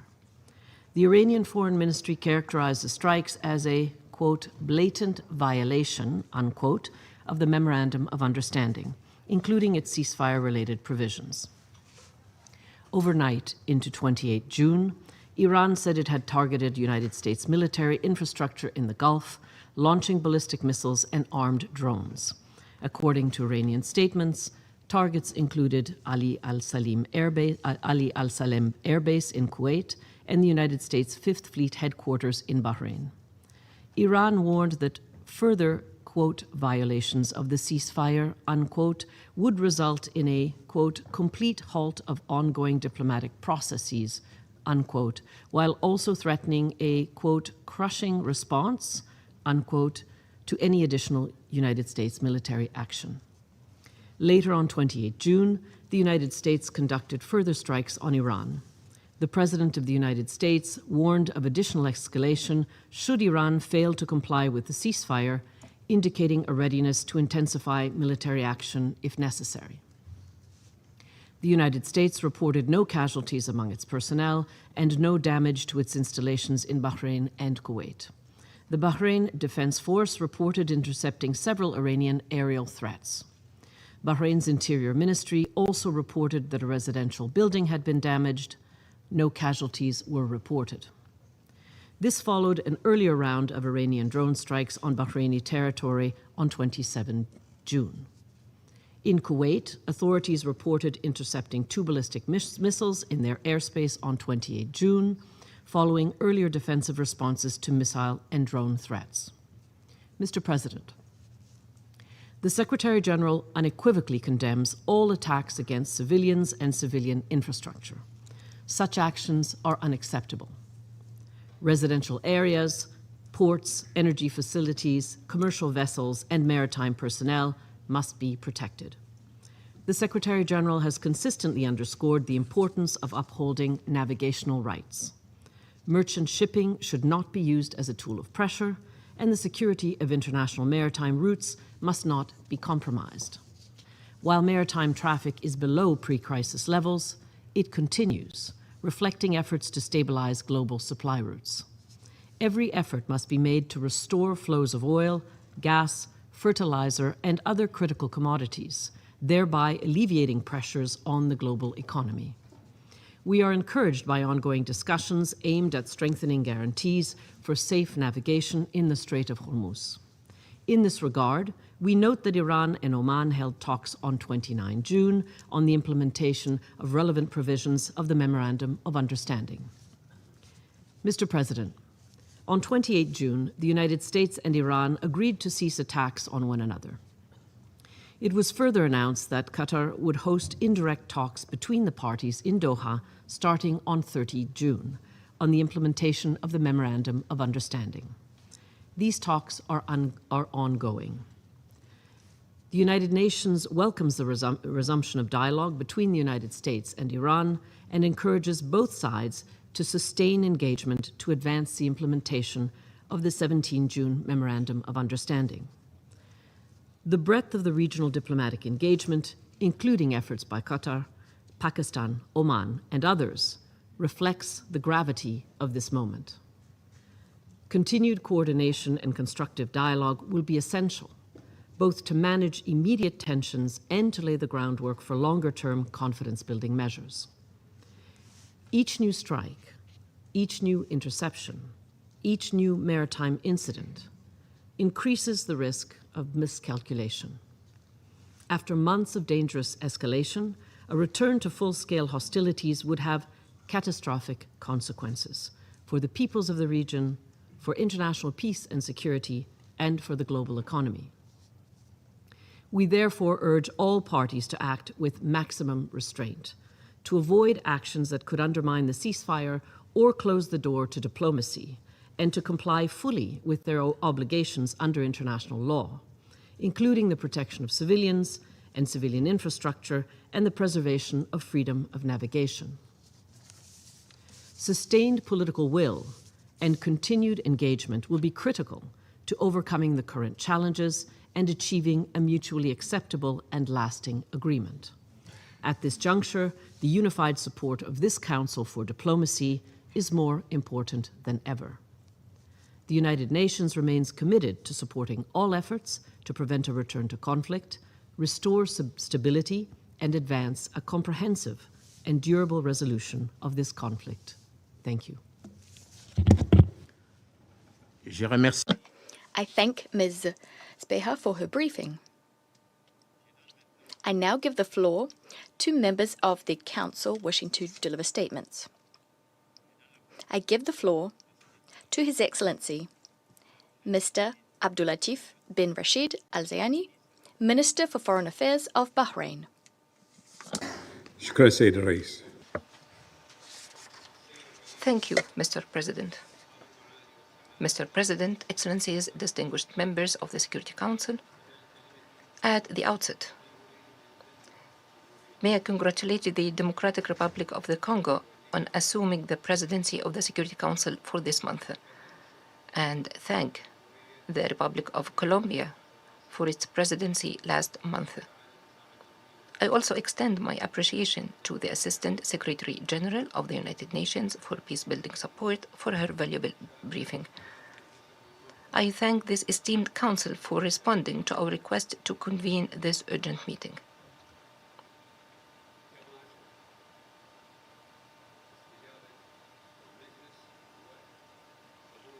And I thank the Council for its response and the participating and attending countries, in particular our colleagues from the GCC countries and the Hashemite Kingdom of Jordan. I speak today on behalf of the Kingdom of Bahrain, the state that has been directly targeted and harmed by a renewed and treacherous Iranian attack this week, involving ballistic missiles and armed drones directed against densely populated civilian areas, despite the fact that Iran signed the Islamabad Memorandum of Understanding with the United States on 17th June, which explicitly provided for the cessation of military operations on all fronts. The Kingdom of Bahrain requested this emergency meeting because of its recognition of the Council's primary responsibility for the maintenance of international peace and security, and in the confidence that this Council, having condemned the Iranian attacks against the GCC states and Jordan in its resolution 2817, will not remain a bystander in the face of such a blatant challenge to its authority. What the Kingdom of Bahrain has recently endured is not an isolated incident, but is instead part of a continuous series of attacks that began on 28 February and have continued even after the signing of the Memorandum of Understanding, and indeed continue to this day. The Kingdom of Bahrain is one of the most densely populated countries in the world, the most densely populated in the Arab world, and third most densely populated globally. Industrial and critical infrastructure is situated in close proximity to residential neighborhoods within a limited geographical area. Over this period, Bahrain has been subjected to a total of 808 attacks, comprising 203 ballistic missiles and 605 armored drones. These attacks deliberately targeted civilian facilities, critical infrastructure, and residential areas, resulting in the deaths of 3 innocent civilians and injuries to 465 others, including women and children.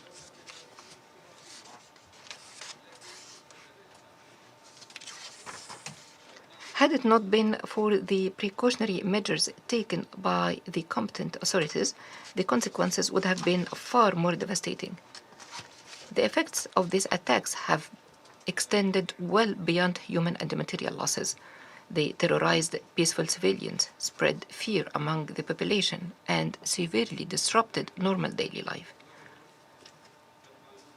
Conduct expressly prohibited under the international humanitarian law, which criminalizes acts whose primary purpose is to spread terror among civilians. The precision with which the targets were selected and the repeated targeting of the same civilian sites demonstrates that these attacks were neither random nor incidental. Rather, They reflect deliberate, premeditated, and systematic planning carried out according to a systematic approach rather than as spontaneous reactions. Repetition alone